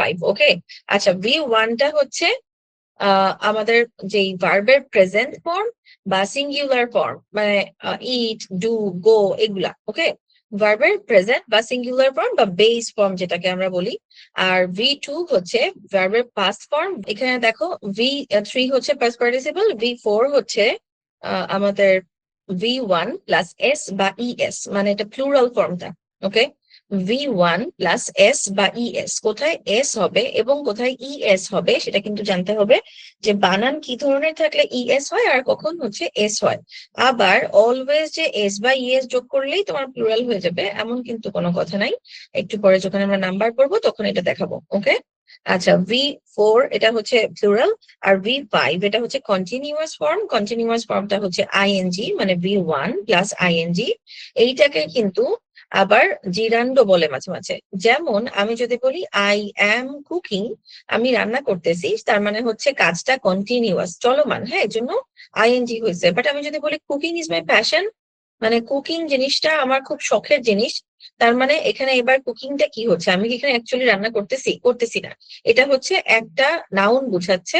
এবং যখন আইএনজি ফর্মটা নাউন হিসেবে ইউজ হয় তখন এটাকে জিরান্ড বলে। ওকে, ওকে, সি, দেখো ভার্বের মধ্যে হচ্ছে 2 ধরনের, অ্যাকশন ভার্ব আর হচ্ছে টাইম অফ অ্যাকশন কখন, তারপর একটা হচ্ছে অ্যাকশন, একটা হচ্ছে স্টেট। যখন টাইম অফ অ্যাকশন কখন হচ্ছে, কাজটা কি প্রতিদিন হচ্ছে নাকি শুধুমাত্র এখন হচ্ছে, কাজটা একবার হয়েছে নাকি একাধিকবার হইতেছে, কাজটা একজন করতেছে নাকি একাধিকজন করতেছে, এই জিনিসগুলোর উপর ডিপেন্ড করে তোমার ভার্বের ফরম্যাট গুলা বসবে। ওকে, তারপরে যে দেখো আরেকটা জিনিস আছে যেটা এটা খুবই ইম্পর্টেন্ট, সাবজেক্ট নিজে কাজটা করতেছে নাকি সাবজেক্ট কাজটা পাচ্ছে বা অন্য কারো দ্বারা করানো হচ্ছে। ওকে, তো এই জিনিসগুলো খেয়াল করতে হবে। সাবজেক্ট মানেও কিন্তু নাউন। এই যে বললাম যে একটা সেন্টেন্সের মধ্যে ম্যাক্সিমাম গুলো হচ্ছে নাউন থাকে, সেই নাউনের মধ্যে কোনটা হচ্ছে সাবজেক্ট থাকবে, এবং সেন্টেন্সের স্ট্রাকচারই হচ্ছে subject plus verb plus object. Object ছাড়াও কিন্তু সেন্টেন্স হয়, শুধুমাত্র সাবজেক্ট আর সাবজেক্ট আর ভার্ব দিয়ে কিন্তু সেন্টেন্স হবে, অবজেক্ট ছাড়াও সেন্টেন্স হবে। বাট তুমি যদি বলো ভার্ব ছাড়া সেন্টেন্স বানাবা, ইম্পসিবল, কখনো হবে না। সাবজেক্ট ছাড়া সেন্টেন্স বানাবা, ইম্পসিবল। তার মানে এস প্লাস ও, এটা হচ্ছে মিনিমাল স্ট্রাকচার, হ্যাঁ, সেন্টেন্সের মিনিমাল স্ট্রাকচার রিকোয়ারমেন্টস। ওকে, ভার্ব কিন্তু বিভিন্ন ভাবে ভাগ করা যায়, ওই যে নাউনের মতো মেইন ভার্ব, অক্সিলারি ভার্ব, এগুলো খুবই সিলি, এগুলো জাস্ট একবার দেখে রাখলেই হয়ে যাবে। অক্সিলারি ভার্বের মধ্যে হচ্ছে modal verbs are helping verbs. Helping verbs কখন, যেমন আমি যদি বলি আই এম কুকিং, এখানে এমও তো একটা ভার্ব তাই না, am, is, are, was, were, এগুলোও তো ভার্ব, বাট এইটার সাথে তখন আমি আরেকটা ভার্ব ইউজ করছি কুকিং, মানে মেইন কাজটা হচ্ছে কুকিং, তার মানে ওটা হচ্ছে মেইন ভার্ব। এবং এই যে এমটা সেটা হচ্ছে আমার এবার হেল্পিং ভার্ব। ওকে, তার মানে অক্সিলারি ভার্ব। মোডাল ভার্ব তো আমরা সবাই জানি, ক্যান, কুড, এইসব তারপর মেইন ভার্ব কোনগুলা, মেইন ভার্বের মধ্যে আবার তিনটা ভাগ আছে, transition verb, regular verb, finite verb. এই যে দেখো ট্রানজিশন, ইনট্রানজিশন, রেগুলার, ইরেগুলার, ফাইনাইট আর নন ফাইনাইট, কিচ্ছু লাগবে না। রেগুলার আর ইরেগুলারটা একটু হয়তো বা শুনতে পারো যে রেগুলার কোনগুলা আর ইরেগুলার কোনগুলা। যেই ভার্ব গুলার পাস্ট এবং পাস্ট পার্টিসিপলটা ইডি দিয়ে হয় সেগুলো হচ্ছে রেগুলার, আর যেগুলা ইডি দিয়ে হয় না সেগুলো হচ্ছে ইরেগুলার। হ্যাঁ, যেমন হচ্ছে গো, গোজ, ওয়েন্ট, ডু, ডাজ। হ্যাঁ, এইগুলা হচ্ছে ইরেগুলার ভার্ব। ওকে, যেগুলা ইডি দিয়ে হয় না, ডিফারেন্ট ফরম্যাটে হয়, সেগুলো হচ্ছে ইরেগুলার ভার্ব। ওকে, এই যে 5টা ফরম্যাট, এটা আমরা অলরেডি করে ফেলছি। লিঙ্কিং ভার্ব অ্যাকশন বোঝায় না, যেটা সাবজেক্টকে নাউন, অ্যাডজেক্টিভ এবং ফ্রেজের সাথে যুক্ত করে। যেমন কমন লিঙ্কিং ভার্ব হচ্ছে ওই যে দেখো অ্যাম, ইজ, আর, ওয়াজ, ওয়্যার, এগুলোর বিভিন্ন রকমের নাম আছে, বি, বিন, বিং। এই যে একসাথে আরো বি, বিন, বিং এগুলো অ্যাড হয়েছে। ওকে, ওকে,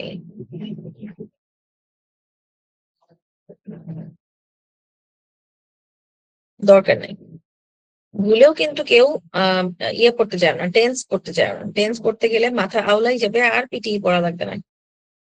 ওকে, see phrasal verbs. Phrasal verbs এগুলো কিন্তু মুখস্থ করতে হবে, তুমি শিখে শেষ করতে পারবে না। এই যে কোলোকেশন, কোলোকেশন করো না সবাই, কোলোকেশন জিনিসটা কি? এটাগুলো হচ্ছে সেট অফ ওয়ার্ডস, মানে এই ওয়ার্ডের পরে এই ওয়ার্ডটা অলওয়েজ বসে।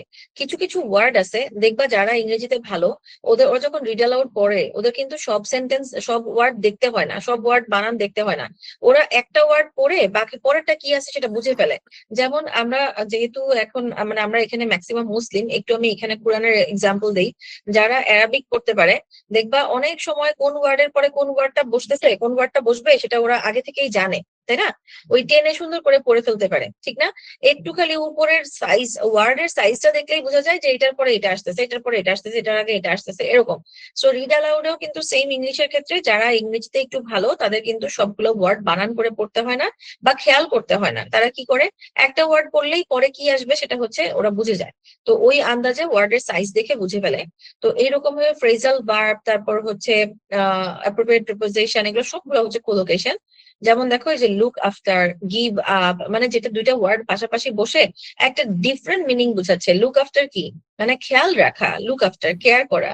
হ্যাঁ, যেমন আমার বাচ্চার খেয়াল রাখতেছি, লুক আফটার। হ্যাঁ, এরকম। তারপর ওইটা হচ্ছে লুক আফটার। তারপর হচ্ছে গিভ আপ, স্টপ। হ্যাঁ, মানে ইয়ে করা, গিভ আপ মানে কি, ত্যাগ করা বা বাদ দেওয়া, এরকম করা। যেমন ভাই আমি আর পারতেছি না, আমি পিটিয়ে গিভ আপ করতেছি, ব্যাপারটা এরকম। বাট কখনোই করবা না, এটা কিন্তু খুবই ইজি। পিটিয়ে যারা পারে না তাদের হচ্ছে বিদেশে যে পড়ালেখা করার কোনো দরকারও আমি মনে করি না, কারণ এটা এত ইজি একটা জিনিস, এটা যদি না পারে তাহলে আর কি বলবো। ওকে, সি, ওকে, সেই প্রিপোজিশন। হ্যাঁ, ভার্ব কিন্তু যা পড়াইছি এর বাইরে আর কিছু পড়তে যাইও না, শুধুমাত্র ভার্বের ফরম্যাট গুলা পড়বা। কোন ভার্বের একদম ঠোঁটের আগায় থাকতে হবে যে কোন ভার্বের প্রেজেন্ট কি, প্রেজেন্ট মানে পাস্ট কি, পাস্ট পার্টিসিপল কি, এবং বাকি ফরম্যাট গুলা কি হবে, এস ইএস যোগ হবে নাকি না প্লুরালে অন্য কিছু হবে। হ্যাঁ, এগুলা কিন্তু অবশ্যই অবশ্যই একদম ছোটস্থ থাকতে হবে। C preposition. প্রেপোজিশন হচ্ছে এই যে ইন, ফর, বাই, উইথ, এগুলো প্রেপোজিশন আমরা সবাই চিনি, সবাই। কিন্তু এগুলোর কমন জিনিসগুলো জানি না, যে ইন হচ্ছে কোথায় বসে, ইন ব্যবহার হয় কোথায়, ভেতরে থাকা অবস্থায়। ইন আর ইনটু, এই দুইটার মধ্যে আমরা হচ্ছে অনেক সময় ইয়ে করে ফেলি, গ্যাঞ্জাম বাঁধাই ফেলি, যে কোথায় ইন হবে আর কোথায় ইনটু হবে। ইনটু কিন্তু অলওয়েজ হচ্ছে কিছু একটা এনক্লোজড এরিয়ার মধ্যে বোঝায়। হ্যাঁ, যে তুমি ভিতরেই আসো বা ভিতরে প্রবেশ করতেছো তখন হচ্ছে ইনটু, কোন একটা এনক্লোজড এরিয়ার ভিতরে। ওকে, আদারওয়াইজ বাকি সব হচ্ছে ইন হবে। এটা হচ্ছে শর্টকাট। আর বাকি এভাবে মুখস্থ করতে হবে, যে এই যে মুভমেন্ট নাই, স্ট্যাটিক পজিশন, ভিতরে থাকা অবস্থায় বোঝায়। She is in the room, the keys are in my bag, he lives in Dhaka, I am in trouble. হ্যাঁ, এগুলো মুখস্থ করতে হবে। অন কোথায় বসে, উপরে বা পৃষ্ঠের উপরে থাকা বোঝায়, টাচ করতেছে সারফেসটাকে। হ্যাঁ, the book is on the table, she sat on the chair, there is a picture on the wall, he wrote his name on the paper. হ্যাঁ, মানে টাচ হচ্ছে কিন্তু। ওকে, তারপর এই যে ইনটু, একটু আগেই বুঝাই ফেলছি, এটা মুভমেন্ট আছে, মানে বাইরে থেকে ভেতরে ঢুকা বোঝাচ্ছে। She went into the room, the cat jumped into the box. এই যে দেখছো একটা এনক্লোজড এরিয়ার মধ্যে যাচ্ছে। Okay, the cat jumped into the box, he put the phone into his pocket. তো এরকম। তারপরে যে ইন ভার্সেস ইনটু অলরেডি আমি এটা বলে ফেলছি। এই যে আবার সেম সেম কোলোকেশন সেম। দেখো আমাদের যে রিডিং বইটা আছে না, আজকে আমি যা যা পড়াচ্ছি সেগুলো আরেকটু এলাবোরেটেড আছে এবং প্রত্যেকটা প্যাসেজের বা প্রত্যেকটা টপিকের পরে 50 প্লাস মাইনাস আছে, কুইজ আছে, যেগুলো হচ্ছে তুমি একটা টপিক পড়ার পরে ওই টপিক সম্পর্কে তুমি সবকিছু পড়ে তারপর ওই কুইজটা দিবা, যেটা ওই কুইজের মাধ্যমে তুমি আর এটা ভুলবা না। আরো অনেক কিছু আছে, অনেক কিছু, খুবই সুন্দর এলাবোরেটিভ একটা আমার হ্যান্ড নোট। তো দেখো এই যে আবার সেই কোলোকেশন, অ্যাডজেক্টিভ প্লাস প্রেপোজিশন, এই সেম কিন্তু দুইটা মিলাই একটা অন্য একটা বুঝাবে। আর হচ্ছে কোন ওয়ার্ডের পরে কোন প্রেপোজিশনটা বসে সেটা একটু মুখস্থ হয়ে যাবে। যেমন দেখো afraid of, interested in, good at, good at মানে কি দক্ষ, প্রাউড অফ, হ্যাঁ, তারপর angry with, famous for, ready for, হ্যাঁ, এগুলো কিন্তু মুখস্থ করতে হবে। তারপর দেখো adverb plus preposition, same collocation, close two, far from, ahead of, away from, nearby to, এগুলো কিন্তু মুখস্থ করতে হবে। এগুলার মিনিংটা বোঝার চেষ্টা করতে হবে, বারবার প্র্যাকটিস করতে হবে এগুলা।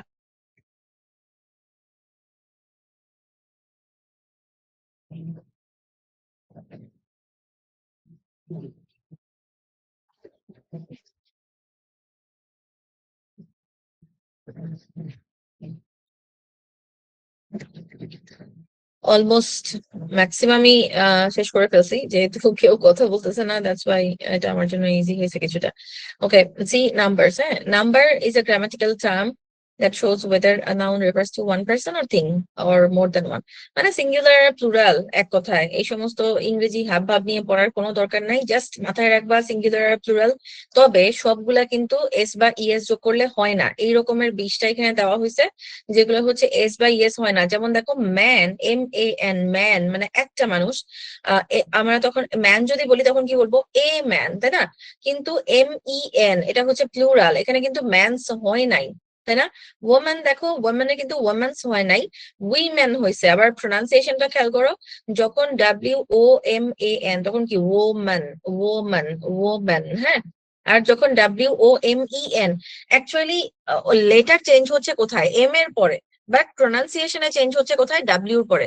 ওইটা হচ্ছে ওম্যান আর এটা হচ্ছে উইমেন, WOMEN, উইমেন, হ্যাঁ, প্লুরালটা হচ্ছে উইমেন। চাইল্ডের প্লুরাল হচ্ছে চিলড্রেন। আমরা কিন্তু ম্যাক্সিমামই চিলড্রেন যে প্লুরাল এটাই জানি না, চিলড্রেনকে সিঙ্গুলার হিসেবে লিখে দিয়ে আসি, যে চিলড্রেন ইজ, এরকম লিখে দিয়ে আসি, বাট চিলড্রেন কিন্তু প্লুরাল। তারপর দেখো টিথ, টিথও যে প্লুরাল এটা কিন্তু জানি না আমরা, এটার একক হচ্ছে কি টুথ, মানে এটার সিঙ্গুলারটা হচ্ছে টুথ। একটা দাঁত যদি বলি তখন কি হবে টুথ, আর যে সবগুলা দাঁত বা হচ্ছে দাঁত গুলা তখন হচ্ছে কি টিথ। ওকে, তারপর দেখো ফুট, ফিট, মাউস, মাইস, গুজ, গিজ, মানে এগুলো এস বা ইএস ছাড়া হচ্ছে ডিফারেন্ট, এগুলো কি করতে হবে, একদম ঠোঁটস্থ করতে হবে। যা যা বলতেছি সেগুলা না পড়া পর্যন্ত কেউই কখনো রিডিং এবং রাইটিং এ ভালো হইতে পারবা না। তুমি যতই বলো আমি লিখতে পারি না, আমার গ্রামার ভুল হয়, কেন ভুল হয়? কারণ তুমি নাম্বার পারো না, তুমি ভার্বের ফরম্যাট বুঝতে পারতেছো না, তুমি নাউন বুঝতে পারতেছো না, অ্যাডজেক্টিভ অ্যাডভার্ব বুঝতে পারতেছো না। তুমি যে সেন্টেন্স একটা বানাবা সেই সেন্টেন্সের মধ্যে কোথায় তুমি নাউন রাখবা, কোথায় অ্যাডজেক্টিভ এবং কোথায় অ্যাডভার্ব রাখবা, এবং সেগুলো কি সিঙ্গুলার হবে নাকি প্লুরাল হবে, দা কোথায় বসবে, এ বা এন কোথায় বসবে, তুমি তো আগামাথা কিছুই পারো না, ভোকাবুলারি পারো না, তাহলে তুমি কি পারবা বলো? মানে তুমি একটা ভাষার পরীক্ষা দিবা, সেই ভাষার একক গুলা পারো না, বেসিক গুলা পারো না, তাহলে তুমি কেন আশা করতেছো যে তুমি রিডিং ভালো করবা বা রাইটিং ভালো করবা? সেটার জন্য এখানে আমি আজকে যা যা পড়াচ্ছি সেগুলা এলাবোরেটিভ ভাবে একদম আস্তে ধীরে সুন্দর করে পড়তে হবে। আমরা আমাদের কোর্সের মধ্যে কিন্তু এই জিনিসগুলাই আস্তে ধীরে একদিন একদিন করে পড়াই। ওকে, আমি স্পেশালি কখনো আমার কোনো স্টুডেন্টকে একসাথে সব দেখতে দেই না বা পড়তে দেই না। ওরা অনেক কোশ্চেন করলেও আমি ধমক দেই, চুপচাপ বলি যেটা পড়াচ্ছি সেটা পড়বা, বাস শেষ, আর কোনো কথা নাই। কারণ এটাই ওদেরকে ভালো রেজাল্টের জন্য মানে ওইদিকে নিবে, ভালো রেজাল্টের দিকে নিবে। একদিনে সব তো কিউরিয়াসিটি তো আসেই যে আমি সব দেখে ফেলি, কি কি আছে না আছে সব দেখে ফেলি, বাট দেখে লাভটা কি হবে? মাথাটা হুদাই বোঝাই হয়ে যাবে, আর কিছুই হবে না। ওকে, সো এইভাবে কি করতে হবে, এখানে জাস্ট 20টা এক্সাম্পল দেওয়া হয়েছে। এই যে দেখো ফেনোমেনা, নিউক্লিয়াস, ফাঙ্গাস, এগুলো কিন্তু অনেক আসে, ক্যাকটাস, এগুলো অনেক আসে। আমি অনেক প্যাসেজের মধ্যে এগুলো দেখছি, ফেনোমেনাটা অনেক কমন। তারপরে যে ফাঙ্গাস, এটা তো একটা ফিল ইন দ্য ব্ল্যাঙ্কসই আছে, ফাঙ্গি বলে। তারপর হচ্ছে নিউক্লিয়াস আছে, সিরিজ আছে, অনেক কিছু আছে। তো এই জিনিসগুলা কিন্তু আমাদেরকে মুখস্থ করতে হবে, নট অনলি দিস 20, এই 20টাই শুধুমাত্র না, আরো অনেক অনেক অনেক করতে হবে, খুঁজে খুঁজে করতে হবে। সি এই যে এখন হচ্ছে একটু ইম্পর্টেন্ট, এটা ইম্পর্টেন্ট কেন বলতেছি, এই এতগুলো কি ইম্পর্টেন্ট ছিল না, সবগুলো ইম্পর্টেন্ট ছিল, এখন হচ্ছে একটু কঠিন লাগবে। আচ্ছা, যাদের যেই কোশ্চেন আছে আমি হচ্ছে লাস্টে কোশ্চেন করার একটা সময় দিব, সো তখন একটু কোশ্চেন গুলা করেন। আর আমি কিন্তু এখন এইখানে নাই, সো আমি দেখতে পাচ্ছিলাম না। কেউ কোশ্চেন করলে কি হবে, আমার লেসনটা হচ্ছে ইন্টারাপ্টেড হয়ে যাবে, লেকচারটা ইন্টারাপ্টেড হয়ে যাবে। সো আমি লাস্টে যখন বলবো তখন আপনারা আপনাদের কোশ্চেন গুলা করেন, সমস্যা নেই।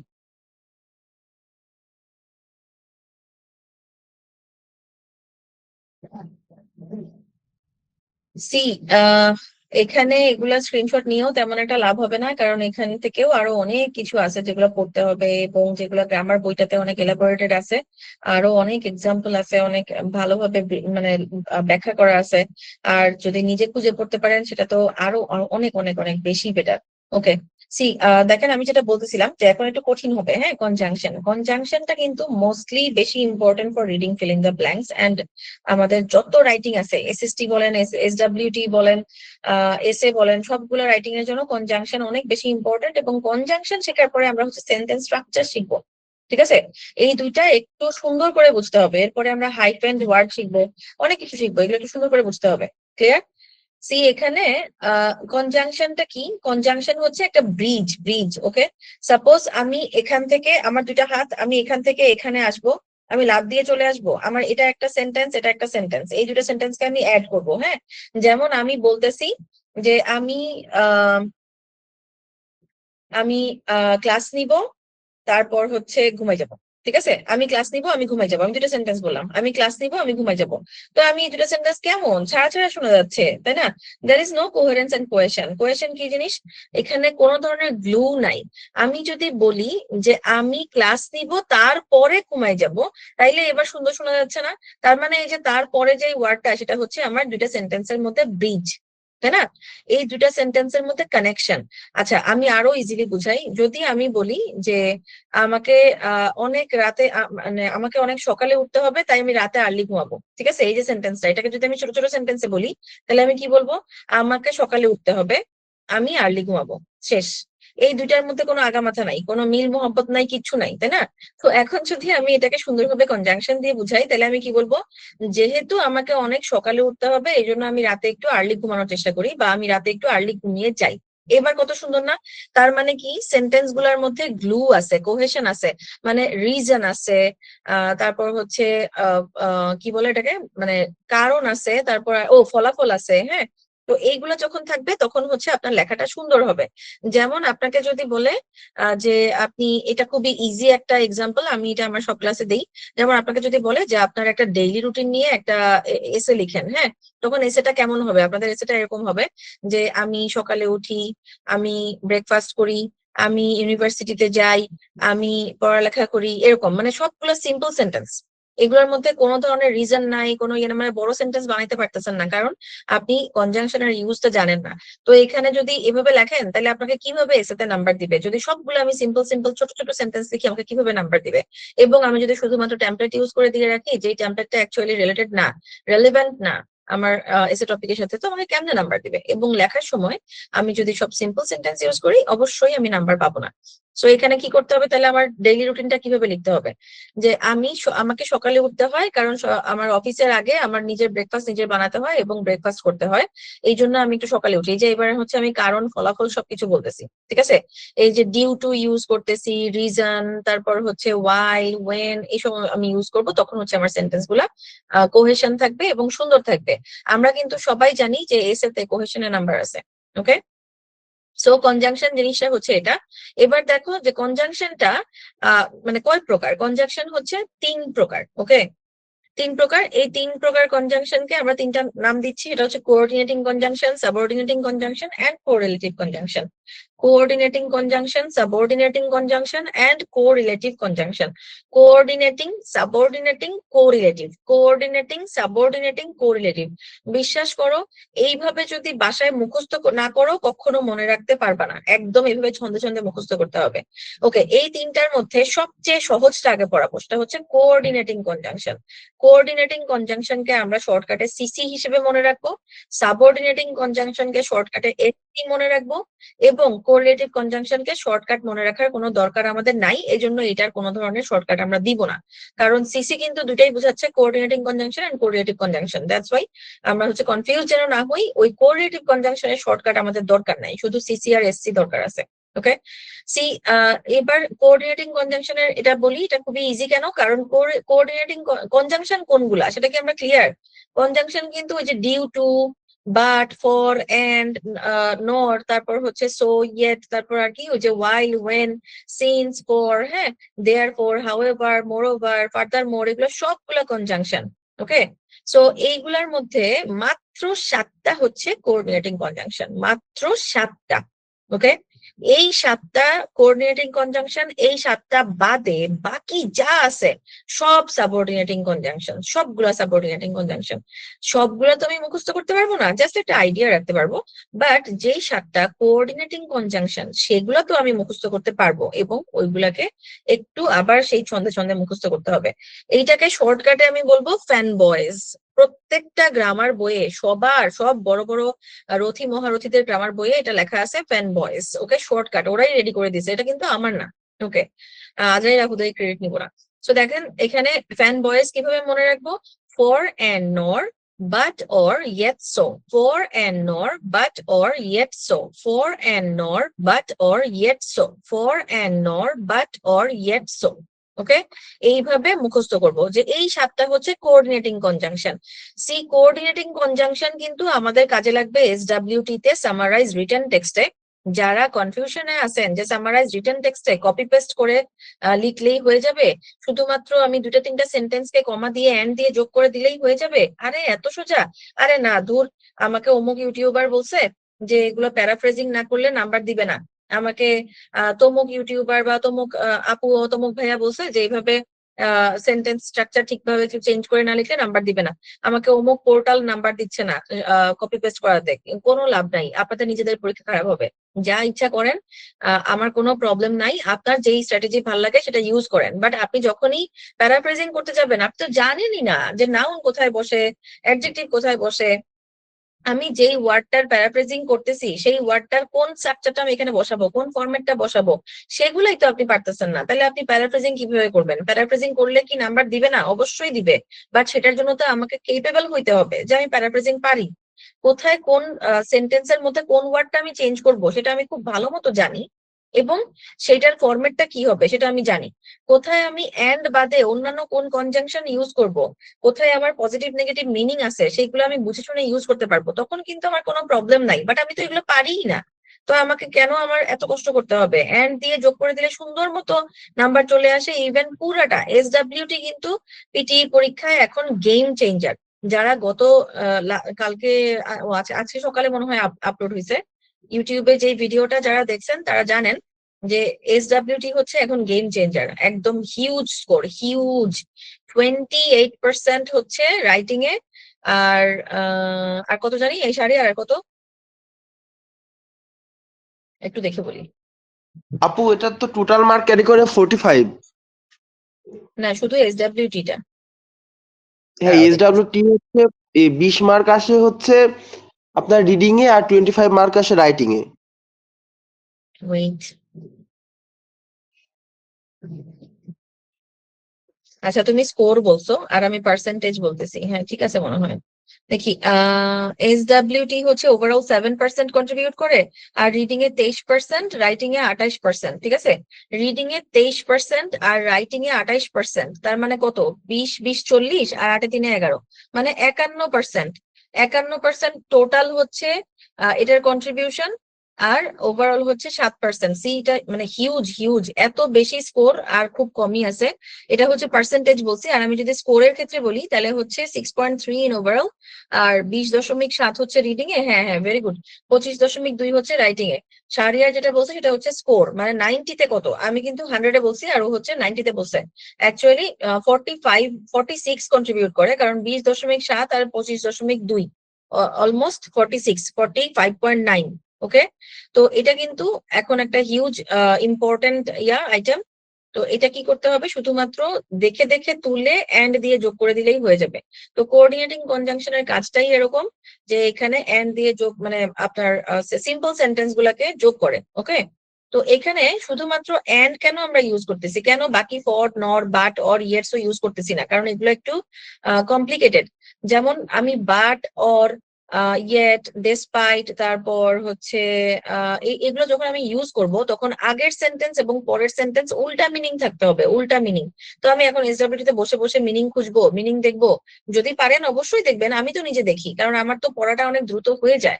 বাট আপনারা যারা ঠিক মতো বুঝতে পারেন না যে এখানে কি পজিটিভ নেগেটিভ বুঝাচ্ছে, একটু কন্ট্রাডিক্টরি মিনিং বুঝাচ্ছে নাকি বুঝাচ্ছে না, তাদের জন্য কিন্তু ডিফিকাল্ট। সো এই এত ডিফিকাল্টিজ আমাকে কেন নিতে হবে?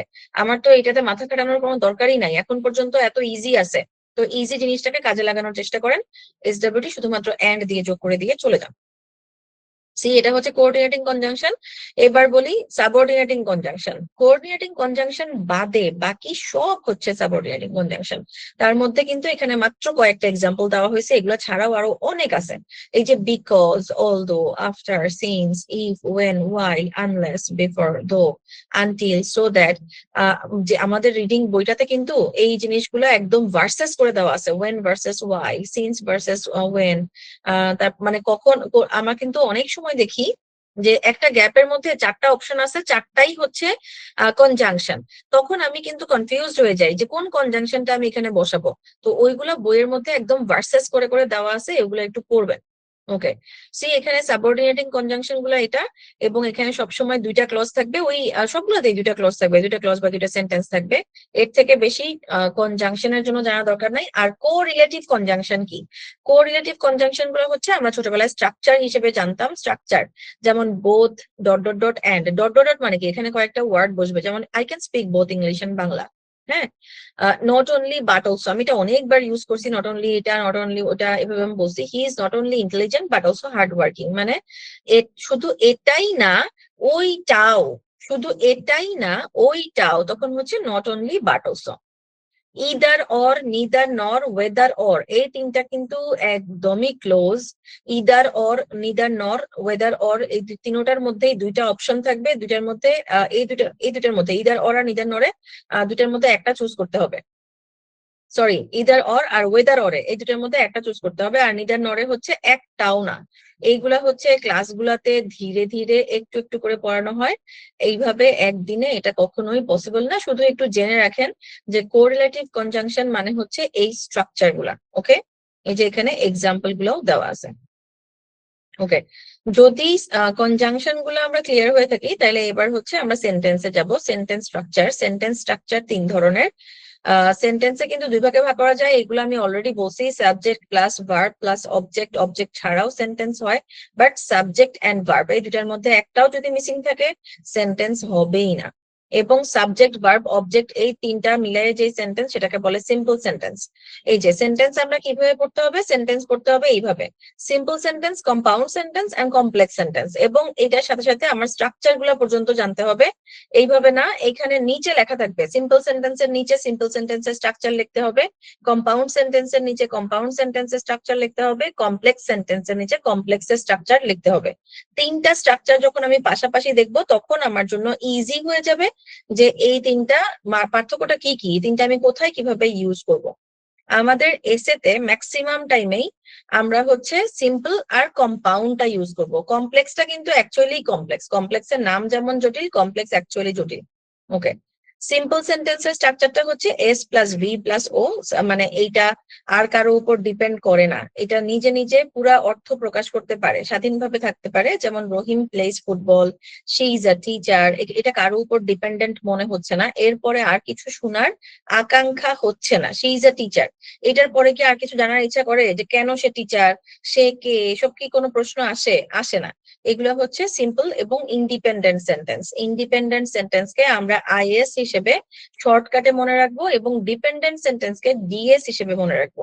ওকে, ওকে, সি কমপ্লেক্সটা আমরা একটু পরে পড়বো, কম্পাউন্ডটা আগে পড়ি। এই কম্পাউন্ড সেন্টেন্সটাই হচ্ছে এসডব্লিউটি এর স্ট্রাকচার। কম্পাউন্ড সেন্টেন্সের স্ট্রাকচারটা হচ্ছে, খাতায় লিখে ফেলো, যে IS plus comma plus and অথবা ফ্যান বয়েজ প্লাস আইএস, মানে দুইটা সিম্পল সেন্টেন্সকে আমি যোগ করব। আইএস প্লাস কমা, আইএস এর পর একটা কমা হবে, প্লাস ফ্যান বয়েজ যে কোনো একটা, তারপর প্লাস হচ্ছে আর একটা is, independent sentence. Okay, compound সেন্টেন্সে ডিপেন্ডেন্ট সেন্টেন্সের কোনো কাজই নাই। কম্পাউন্ড সেন্টেন্সে অনলি দুইটা ইন্ডিপেন্ডেন্ট সেন্টেন্স যোগ করব ফ্যান বয়েজ দিয়ে, এবং তার আগে একটা কমা হবে।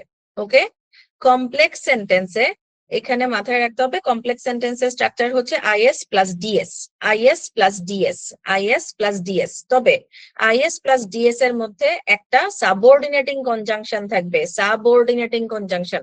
কম্পাউন্ড সেন্টেন্সের মধ্যে ছিল কোঅর্ডিনেটিং কনজাংশন, যেটা ফ্যান বয়েজ। ওকে, আর কমপ্লেক্স সেন্টেন্সের স্ট্রাকচার হচ্ছে আইএস প্লাস সাবঅর্ডিনেটিং কনজাংশন, যে কোনোটা হইতে পারে, প্লাস ডিএস। ক্লিয়ার? এইটার আরো একটা স্ট্রাকচার আছে, বাট এখন পড়াইলে খুবই কনফিউজিং লাগবে, একটাই জানা উচিত।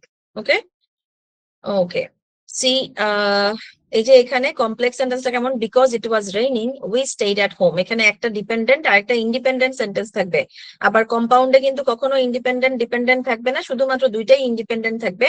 শুধুমাত্র কমপ্লেক্সে একটা ডিপেন্ডেন্ট আর একটা independent. Because it was raining we stayed at home, because it was raining we stayed at home, মানে আমরা কেন বাসায় ছিলাম, কারণ বৃষ্টি হচ্ছিল। এবার আমি বলি যে এগুলা শর্টকাট কোথায় কাজে লাগবে এবং কিভাবে। আপনার কাছে মনে হচ্ছে, অনেকে কিন্তু মনে হয় চলে গেছে, ঘুম আসছে বা রোজা ক্লান্ত লাগতেছে, চোখে যে যেরকম ডেডিকেশন দিবে সে তার ওরও সেরকম আসবে।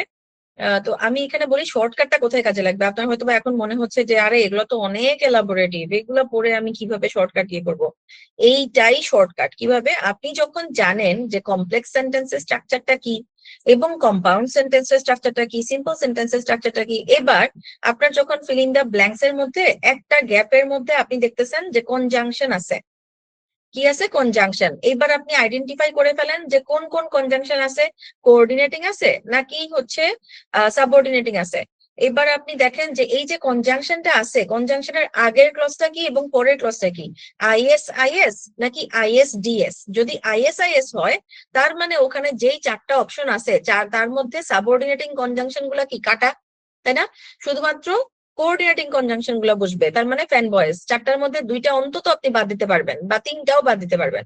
আবার যদি আইএস আইএস না হয়ে আইএস ডিএস হয় তাহলে কি হবে, তাইলে এখানে মাঝখানে যে সাবঅর্ডিনেটিং কনজাংশন গুলো আছে সেগুলো বাদ চলে যাবে, শুধুমাত্র ফ্যান বয়েজ বসবে, শুধুমাত্র কোঅর্ডিনেটিং কনজাংশন বসবে, তাই না? এইবার দেখছেন কনজাংশনটা কত ইজি হয়ে যায় যদি এই স্ট্রাকচার গুলা খেয়াল করে করে দেখতে পারেন, প্রত্যেকটা সেন্টেন্সে এগুলো খুঁজে খুঁজে বের করতে পারেন। 1 নাম্বার প্যাসেজ যখন করবেন তখন আপনি খুঁজে খুঁজে বের করতেছেন, যখন 20 নাম্বারটা করবেন তখন দেখবেন টাইম অনেক কমে গেছে, টাইম অনেক কমে গেছে, এবং যখন 40 নাম্বারটা করবেন আরো টাইম কমে গেছে। এরপর আপনাকে আর খুঁজে খুঁজে বের করতে হবে না, তখন আপনার ব্রেন অটোমেটিক কাজ করবে যে কোথায় আমার আইএস আছে, কোথায় ডিএস আছে, কোথায় কোঅর্ডিনেটিং কনজাংশন, কোথায় সাবঅর্ডিনেটিং কনজাংশন, এই চারটা অপশনের মধ্যে কোনটা কোনটা আমি বাদ দিয়ে দিব। অটোমেটিক আপনার ব্রেন কাজ করবে। এইটাই হচ্ছে শর্টকাটস। ওকে,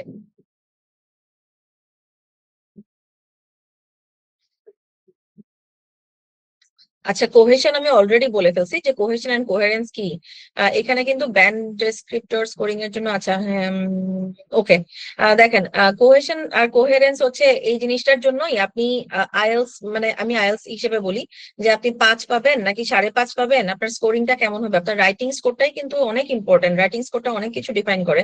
রাইটিং এ কি আপনি 5 পাবেন নাকি 5.5 পাবেন নাকি 6 নাকি 6.5 নাকি 7, 8, 9 কোনটা পাবেন, সেটাই ডিপেন্ড করে আপনার কোহেশন কোহেরেন্সের উপর। যে আপনি সবগুলো ছোট ছোট সেন্টেন্স লিখতেছেন, আপনার সেন্টেন্স গুলোর মধ্যে কোনো ধরনের কোনো গ্লু নাই, কারণ নাই, ফলাফল নাই, হ্যাঁ, কোনো যোগ সাজস নাই, সংযোগ নাই, তাহলে কিন্তু আপনাকে এখানে নাম্বার দিতে পারবেন না। আর যদি আপনি কোহেশন কোহেরেন্স ঠিক মতো লেখেন তাহলে কিন্তু খুব সুন্দরভাবে নাম্বার দিবে। ঠিক আছে, সি।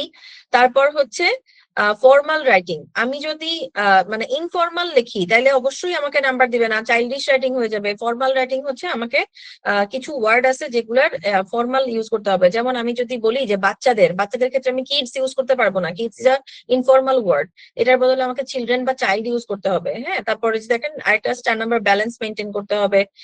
পুরো এসে সিম্পল সেন্টেন্স দিয়ে লেখা যাবে না, 3টা সেন্টেন্স দিয়েই আমাকে লিখতে হবে। এগুলো অলরেডি আমি বলে ফেলছি। এই যে কজ ইফেক্ট, প্রপার সিকোয়েন্সিং, কোথায় আমি এক্সাম্পল ইউজ করব, কখন করব, এই যে দেখেন এখানে একটা এক্সাম্পল দিছে, খুবই সুন্দর এক্সাম্পল, যে উইদাউট বোথ কোহেশন কোহেরেন্স নাই, বলছে I like English, I study daily, my score improved, teacher happy. See, এত সিলি আর এত চাইল্ডিশ, বাট এই আমরা কিন্তু ম্যাক্সিমাম দেখি, ম্যাক্সিমাম 10 জনের মধ্যে 8 জন স্টুডেন্ট এভাবেই লেখে। এইটাকে সুন্দরভাবে লেখার ওয়ে কি, I like English so I study it daily, as a result my score improved and my teacher was happy. See, এখন কত সুন্দর, এখন একটা কারণ ফলাফল কত সুন্দর করে বোঝাচ্ছে। বাট আমি যদি না জানি যে কোথায় আমি সো ইউজ করব, সো এর আগে আমি কমা দিব, অ্যাজ এ রেজাল্ট কোথায় আমি ইউজ করব, তারপর হচ্ছে এই যে এন্ড কোথায় ইউজ করবো, এন্ড এর আগে আমি কমা দিব নাকি কখন দিব কখন দিব না, এইগুলো যদি না জানি তাহলে আমি লিখতে পারবো না। এই যে ফর্মাল ভার্সেস ইনফর্মাল ওয়ার্ডসও লিখছে, এই যে chat, SMS, social media, exam, academy, এগুলো হচ্ছে কোথায় ফর্মাল ইউজ করা যায় আর কোথায় ইনফর্মাল ইউজ করা যায়। ফর্মাল, এগুলো যেহেতু একটা একাডেমিক এক্সাম, আমাকে অবশ্যই ফর্মাল ইউজ করতে হবে। এই যে সুন্দরভাবে এখানে এক্সাম্পল দেওয়া আছে, আস্ক ফর, রিকোয়েস্টের জায়গায় আস্ক ফর, তারপর হচ্ছে অ্যাড্রেসের জায়গায় ডিল উইথ, অনেক কিছু। ওকে, সি, গ্রামার, কিন্তু গ্রামার পোর্শনটা শেষ, গ্রামার এর বেশি আপনার কোনোভাবেই দরকার নাই। বাট এই যে পড়লেন, এই পড়াটা কোথায় কাজে লাগবে এবং কিভাবে কাজে লাগবে, যখন প্র্যাকটিস করবেন।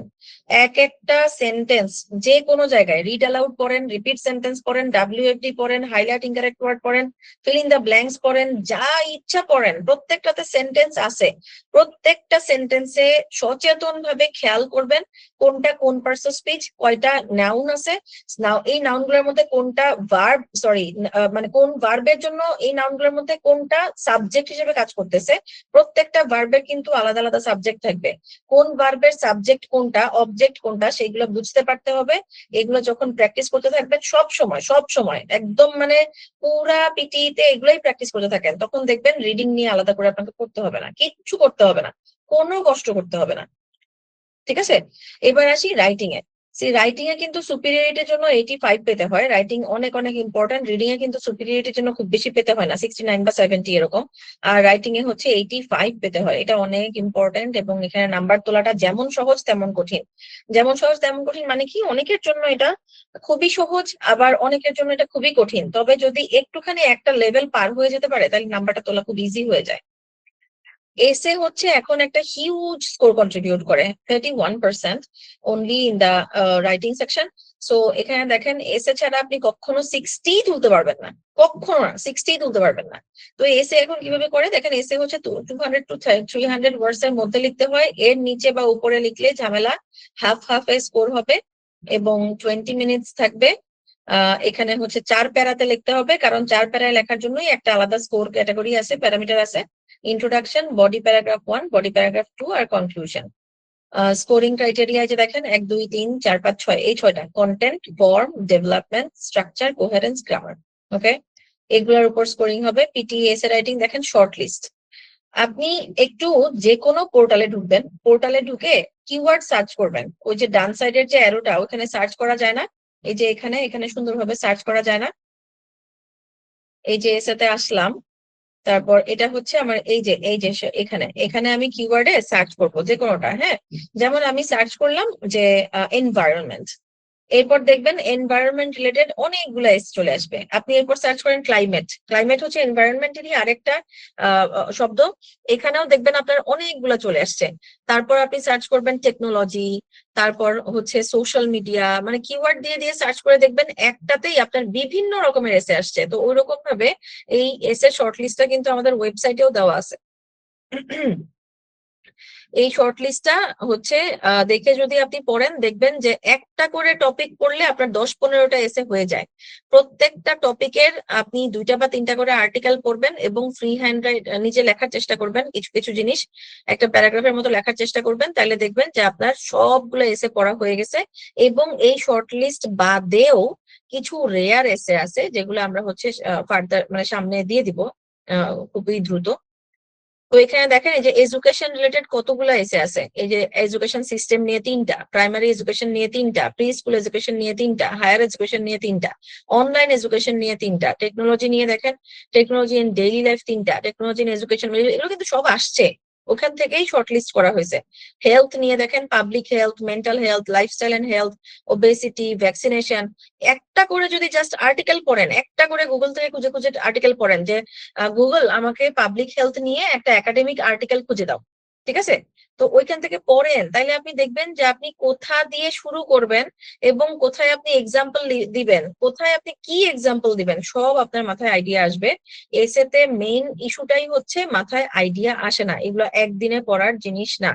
ওকে, সি এনভায়রনমেন্ট রিলেটেড কতগুলা work and economy, government and society নিয়ে কতগুলা, মিডিয়া অ্যান্ড কমিউনিকেশন নিয়ে কতগুলা, ট্রান্সপোর্টেশন অ্যান্ড আরবান লাইফ নিয়ে কতগুলা, এগুলো কিন্তু কমন আসে।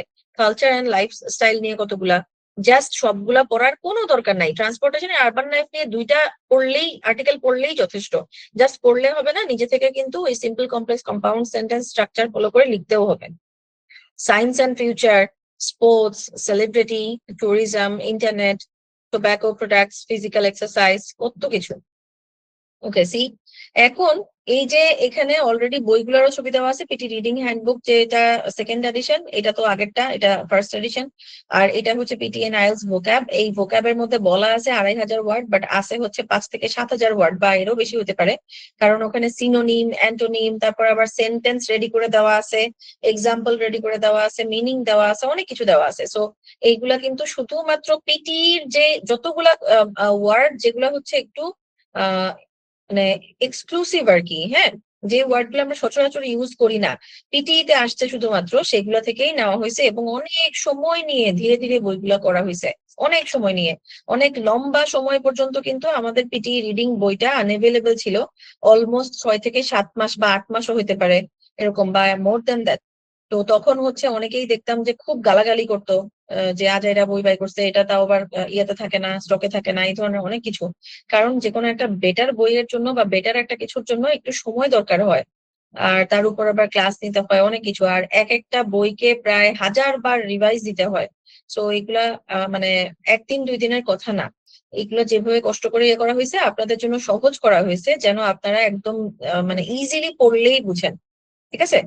তো এইগুলাকে কাজে লাগানোর চেষ্টা করবেন। আর আজকে যেভাবে আমি পড়াইছি ঠিক সেইভাবে ধীরে ধীরে আপনি একটা রুটিন বানান আপনার জন্য, যে আমি 15 ডেজ এর একটা চ্যালেঞ্জ নিলাম, আমি 20 ডেজ এর একটা চ্যালেঞ্জ নিলাম, আমি এইভাবে চ্যালেঞ্জ নিয়ে একটা রুটিন করলাম যে আমি প্রথম আজকে হচ্ছে এটা পড়বো, কালকে এটা পড়বো, এরকম করে আমি আমার নিজের রুটিনটা বানাইলাম। প্লিজ সবাই একটু মিউট রাখেন, আমি না বলা পর্যন্ত মিউট রাখেন। আমি একটা রুটিন করে ফেলবো, রুটিন করে সেই অনুযায়ী আমি হচ্ছে আমার ইমপ্রুভমেন্টটা দেখবো। প্লিজ প্রথম দিনেই কেউ আশা করবেন না যে আপনি একেবারে জাহাজ হয়ে যাবেন। আজকে আমি ক্লাস করে ফেলছি, আজকে থেকে মনে হয় আমি সব পারবো, এমন কিছুই না। প্রথম থেকে আপনাকে মানে ইয়ে করে নিতে হবে, যে একসেপ্ট করে নিতে হবে যে আপনি হচ্ছে এখানে অনেক কিছুই কম পারবেন, এবং আপনি আস্তে ধীরে ইমপ্রুভমেন্টে যাবেন।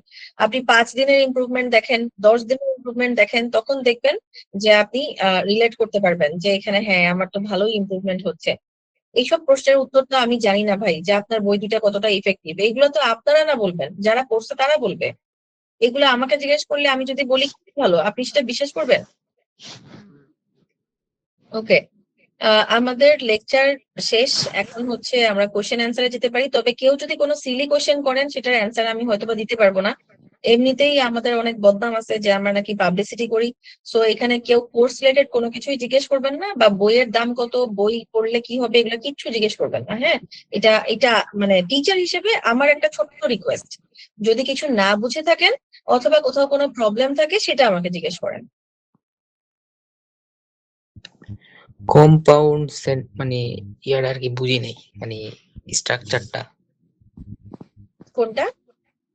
কম্পাউন্ডের, ওই যে ইস প্লাস কমা তারপরে আর কি। আইএস মানে কি? আইএস মানে হচ্ছে ইন্ডিপেন্ডেন্ট সেন্টেন্স। দুইটা ইন্ডিপেন্ডেন্ট সেন্টেন্সকে তুমি যোগ করবা, সেটা হচ্ছে কোঅর্ডিনেটিং কনজাংশন দিয়ে। কম্পাউন্ড সেন্টেন্সে কোঅর্ডিনেটিং কনজাংশন ছাড়া আর কিছু দিয়ে যোগ হয় না, ঠিক আছে? শুধুমাত্র দুইটা ইন্ডিপেন্ডেন্ট সেন্টেন্সকে যোগ করবা, আইএস তারপর একটা কমা, তারপর হচ্ছে প্লাস ফ্যান বয়েজ এর মধ্যে যে কোনো একটা কিন্তু আন্দাজে বসাইলে হবে না। তোমাকে ওই যে প্রথম তোমার যে দুইটা ইন্ডিপেন্ডেন্ট সেন্টেন্স, সেই দুইটাকে তুমি যোগ করতেছো, ওই দুইটার মিনিং অনুযায়ী তোমাকে একটা বসাইতে হবে। তবে এন্ড হচ্ছে সবচেয়ে সেফ, এন্ড তুমি যে কোনো ইন্ডিপেন্ডেন্ট সেন্টেন্সের ক্ষেত্রে বসাইতে পারবা। তো তোমার সেন্টেন্সের স্ট্রাকচারটা হবে IS comma plus and plus IS. এইগুলা বুঝতে হইলে একটু হাতে কলমে পড়তে হবে। এই জন্য আমি হচ্ছে গ্রামারের জন্য অফলাইন ক্লাসটা খুব প্রেফার করি। আমাদের যে অফলাইন ক্লাসটা ছিল ওখানে আমি যখন বোর্ডে লিখে লিখে পড়াইছিলাম সেটা মানে খুবই ফ্রুটফুল ছিল। সো এটা হচ্ছে তুমি এভাবে কতটুকু বুঝবা আমি জানি না, তুমি বইতে দেখতে পারো। আপু, ওকে, এনিথিং এলস?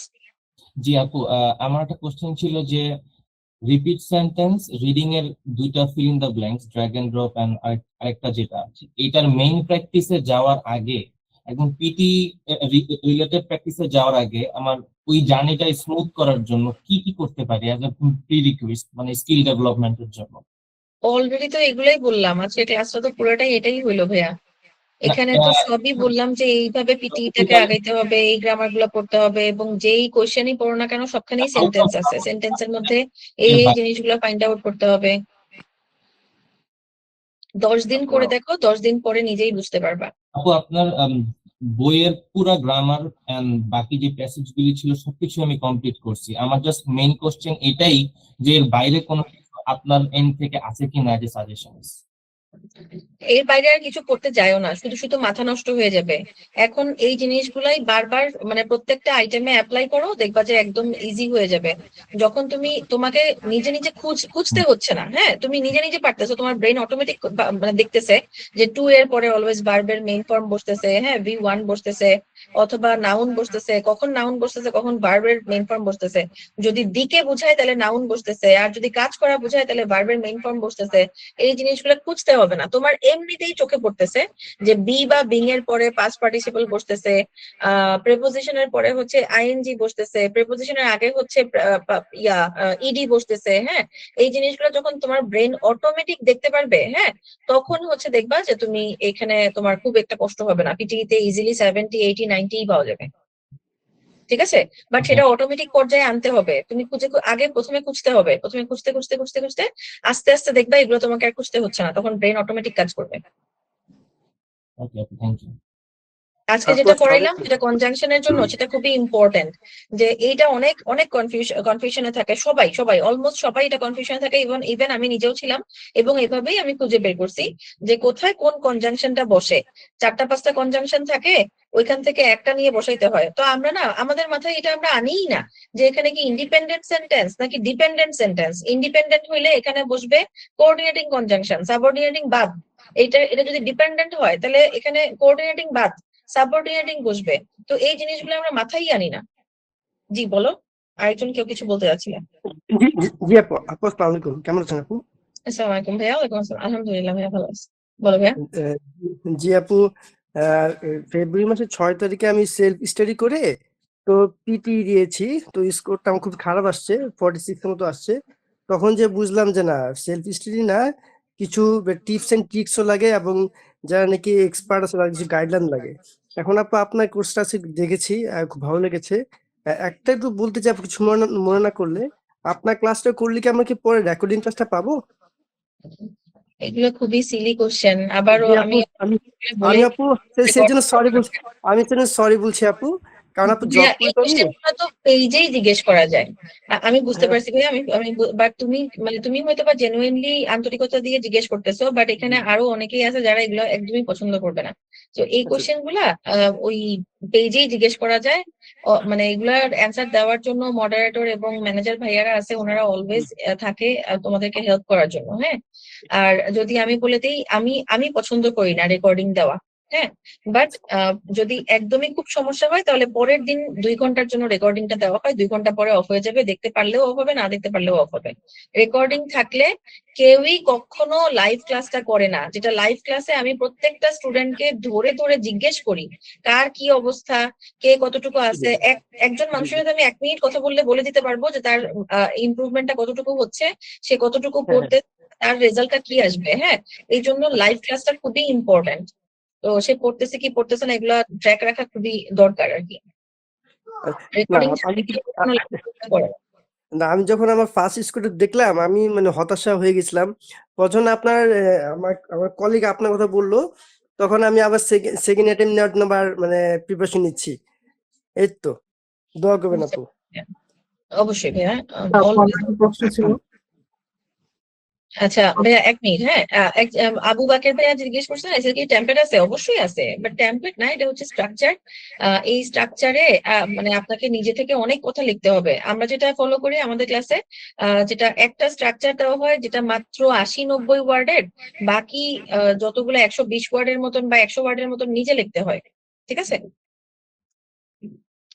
আপু কত ঘন্টা হ্যালো, পড়তে হবে বা কত সময় প্র্যাকটিস করতে হবে এটা হচ্ছে ডিপেন্ড করে। যেমন আমি যখন পড়ছি আমি তো 10 ঘন্টা করে পড়ছি মিনিমাম। আমি হচ্ছে টানা 8 থেকে 9 দিন পড়ছি। আমার একটু 12 দিন পড়ছি, বাট মাঝখানে গ্যাপ নিছি। তো 8 থেকে 9 দিন বলতে পারেন আমি টানা 10 ঘন্টা করে পড়ছি। আমি মানে সারাদিন বসে থাকতাম। এটা আমার প্রথমবারের আবার অনেকেই দেখি যে মাত্র ডেইলি 2-3 ঘন্টা পরেও 70+ পাচ্ছে, 60 ইজিলি পাচ্ছে, হ্যাঁ। অথবা আবার কেউ কেউ আছে শুধুমাত্র 1-2 দিন দেখছে। আবার আমার নিজের স্টুডেন্ট আছে যারা 3-5-7 দিনেও অনেক অনেক ভালো করছে। 3 দিনে একজন 73 পাইছে, শুধুমাত্র স্ট্রাকচার দেখাই দিছি যেটা এমনি করতে হয় এটা অমনে করতে হয়, কারণ 3 দিনে এর বেশি পড়ার কিছু থাকে না। আপনি 10 আওয়ার্স করে কয়দিন করছেন? জি বুঝি নাই। 10 আওয়ার্স করে কয়দিন করছেন? 8-9 দিন। তারপর এক্সাম দিছেন? হ্যাঁ, এই তুমি তো আমার স্টুডেন্ট, তুমি তো এগুলো ক্লাসেও জিজ্ঞেস করতে পারো। আচ্ছা ওকে, আপু, আমার দুটো প্রশ্ন ছিল। জি জি আসসালামু আলাইকুম আপু। আপু, জি। আজিজ ভাই আপনি একটু পরে করেন, হ্যাঁ। আপু প্রশ্নটা হচ্ছে যে ধরেন আমার হচ্ছে যে এসএ যে একটা বিষয়, এসএ লিখতে আইডিয়া জেনারেটর একটু প্রবলেম হয়। তো যার কারণে হচ্ছে আপু আমার ইন্ট্রোডাকশন আর হচ্ছে কনক্লুশনটা আমার সেট করা আছে যে এটা আসলে এই দুটো আমি ফিক্স রাখবো। আপু বডি প্যারাগ্রাফ 1 আর বডি প্যারাগ্রাফ 2 এই দুটার জন্য কি আপু মিনিমাম কত ওয়ার্ড নিলে ঠিক আছে? মানে যেহেতু আমি ফ্রি হ্যান্ড রাইটিং করি, আর ফ্রি হ্যান্ড রাইটিং ঠিক আছে কিনা যে সামনের জন্য। আচ্ছা, আমি বুঝতে পারছি। প্রথম কথা হচ্ছে আইডিয়া জেনারেশনের জন্যই ওই এসে শর্ট লিস্টটা দেওয়া হয়েছে, যাতে এসে শর্ট লিস্ট দেখে একটা একটা করে টপিকের একটা বা দুইটা করে আর্টিকেল পড়তে হবে। মানে 50টা এসে যদি থাকে, হয়তো বা 10 থেকে 12টা আর্টিকেল পড়লে প্রত্যেকটা এসে লেখা যাবে, ঠিক আছে? আমি যদি এসে সম্পর্কে নাই জানি, যেমন যদি আমাকে জিজ্ঞেস করে, আমি এখন পর্যন্ত 4-5 বার পরীক্ষা দিছি, আমার নিজেরও মনে নাই যে আমি কয়বার পরীক্ষা দিছি। তো এর মধ্যে আমার একবার এসে আসছে যে মানে প্রাইমারি এডুকেশনে বা সরি প্রি স্কুল এডুকেশনে গভর্নমেন্টের কি ভর্তুকি দেওয়া, আমি বাংলায় বলতেছি বাট ইংলিশটা কিন্তু অনেক কঠিন ছিল। প্রি স্কুল এডুকেশনে গভর্নমেন্টের কি ভর্তুকি দেওয়া উচিত নাকি এটাকে প্রাইভেটাইজেশন করে দেওয়া উচিত? মানে যার পয়সা আছে সে পড়বে, যার পয়সা নেই সে পড়বে না, ঠিক আছে? এখন অনেকেই এখানে লিখতেই পারবে না, অনেকেই মনে করে যে হ্যাঁ প্রি স্কুলে কেন গভর্নমেন্ট ভর্তুকি দিবে, ভর্তুকি দেওয়া উচিত ইউনিভার্সিটি লেভেলে। বাট ইউনিভার্সিটি লেভেলে তুমি উঠবা কিভাবে যদি তোমার বাপের টাকা না থাকে? তুমি তো প্রি স্কুলই পাস করতে পারবে না, তাই না? প্রি স্কুল হচ্ছে অবশ্যই গভর্নমেন্টের ভর্তুকি দেওয়া উচিত, এবং এইগুলা তুমি ততক্ষণ পর্যন্ত তোমার মাথায় আইডিয়া আসবে না, তোমার মনের জানালা খুলবেই না, যতক্ষণ পর্যন্ত তুমি না জানো, ইনফরমেশন না জানো। তার মানে যারা পেপার পড়ে না, যারা আপ টু ডেট থাকে না, বিভিন্ন ইস্যু নিয়ে একটু জানাশোনা না থাকে না, তাদের কিন্তু এগুলো আসে না। তো এই জন্য আসার জন্য কি করতে হবে? ওই যে শর্ট লিস্ট গুলো ধরে ধরে গুগল থেকে খুঁজে খুঁজে একাডেমিক আর্টিকেল বা বিবিসি নিউজের আর্টিকেল পড়তে হবে, এবং সেই অনুযায়ী আমাকে হচ্ছে একটু নিজের নোট করতে হবে, টুকে নিতে হবে। তাইলে ওইভাবে হচ্ছে আমার যে কোনো একটা টপিকের উপর আইডিয়া আসবে এবং আমি লিখতে পারবো। বডি 1 আর বডি 2 হচ্ছে মেইন, এই দুইটাই মেইন। তো এই দুইটার মধ্যে আমি যদি তোমাকে বলি যে 50 ওয়ার্ড লেখো, হইলো কিছু? এই দুইটাতেই মিনিমাম আমাকে হচ্ছে 80-90 করে ওয়ার্ড লিখতে হবে। তো এই 80-90 ওয়ার্ডে তাও আবার আমার নিজের লেখা থাকতে হবে। প্রথমত আমাকে টপিকটাকে ইন্ট্রোডিউস করাতে হবে, এই টপিকটা সম্পর্কে আমি কি বুঝতেছি সেটা বলতে হবে, একটা এক্সাম্পল দিতে হবে যে এটার সাথে রিলেটেড করে কোনটা, এবং পজিটিভ নেগেটিভ বোথ বলতে হবে। এগুলো হিউজ লেকচার, হিউজ। আচ্ছা আপু, বুঝতে পেরেছি আপু। এটা হচ্ছে যে ধরেন মানে আইএলটিএস এ যেরকম থাকে একটা মেইন টপিক, এটাকে সাপোর্ট করব, তারপর এক্সাম্পল মানে 4 লাইন করে। সেম একাডেমিক সব টেস্টই সেম। আচ্ছা আচ্ছা আপু, এটা একটা প্রশ্ন ছিল। আরেকটা প্রশ্ন হচ্ছে যে আপু আমি লাস্ট মান্থ এক্সাম দিয়েছিলাম, আমার ওভারঅল 58 আসছে, বাট আমার হচ্ছে যে লিসেনিং 44 আসছে। তো আপু এটা কি জন্য আসছে আমি বুঝলাম না, মানে আমার বাকি মডেল গুলোতে ভালো আচ্ছা, আসছে। আজকের যে ভিডিওটা আপলোড হয়েছে ওটা বসে বসে দেখবা, ঠিক আছে? কোথায় কত স্কোর কন্ট্রিবিউশন করতেছে, হ্যাঁ, কোথায় কোনটা কোন আইটেমটা কত স্কোর কন্ট্রিবিউশন, সেটা কিন্তু খুবই ইম্পর্টেন্ট। মানে বেসিক এটা হচ্ছে বেসিক জানা। লিসেনিং এর মেইন স্কোরটাই আসে স্পিকিং থেকে। স্পিকিং এর 4টা থেকে আসে হচ্ছে 54% স্কোর, আর লিসেনিং এর 4টা থেকে আসে মাত্র বাকি স্কোর কত থাকে 46, তাই না? তো তো এইখানে এই জন্য মাথায় রাখতে হবে যে লিসেনিং এর মেইন স্কোরটা আসবে স্পিকিং থেকে, স্পিকিং এর রিপিট সেন্টেন্স, তারপর রিটেল লেকচার, এসজিডি, এএসকিউ। ওকে, এএসকিউটা সামহাও বাদ দেওয়া যায়, কোনো প্রবলেম নাই, তাহলে 50% থাকে, 4% বাদ, আর বাকি ওই যে ওখান থেকে আর কি 46% থেকে তুলতে হবে। ওকে, WFD, SST, হাইলাইট ইনকারেক্ট ওয়ার্ডস, আর লিসেনিং এর feel in the blanks. WFD তে যদি WFD হচ্ছে আমাদের ছোটবেলার সরল অঙ্কের মতো, এখানে একটুও ভুল করলে অনেক নাম্বার কাটা যাবে, একটুও। এটাতে একদম 100%-এর কাছাকাছি অবশ্যই আনতে হবে ফর 60, আর 60-র উপরে যারা চায় তাদের জন্য 100% একদম ফরজ।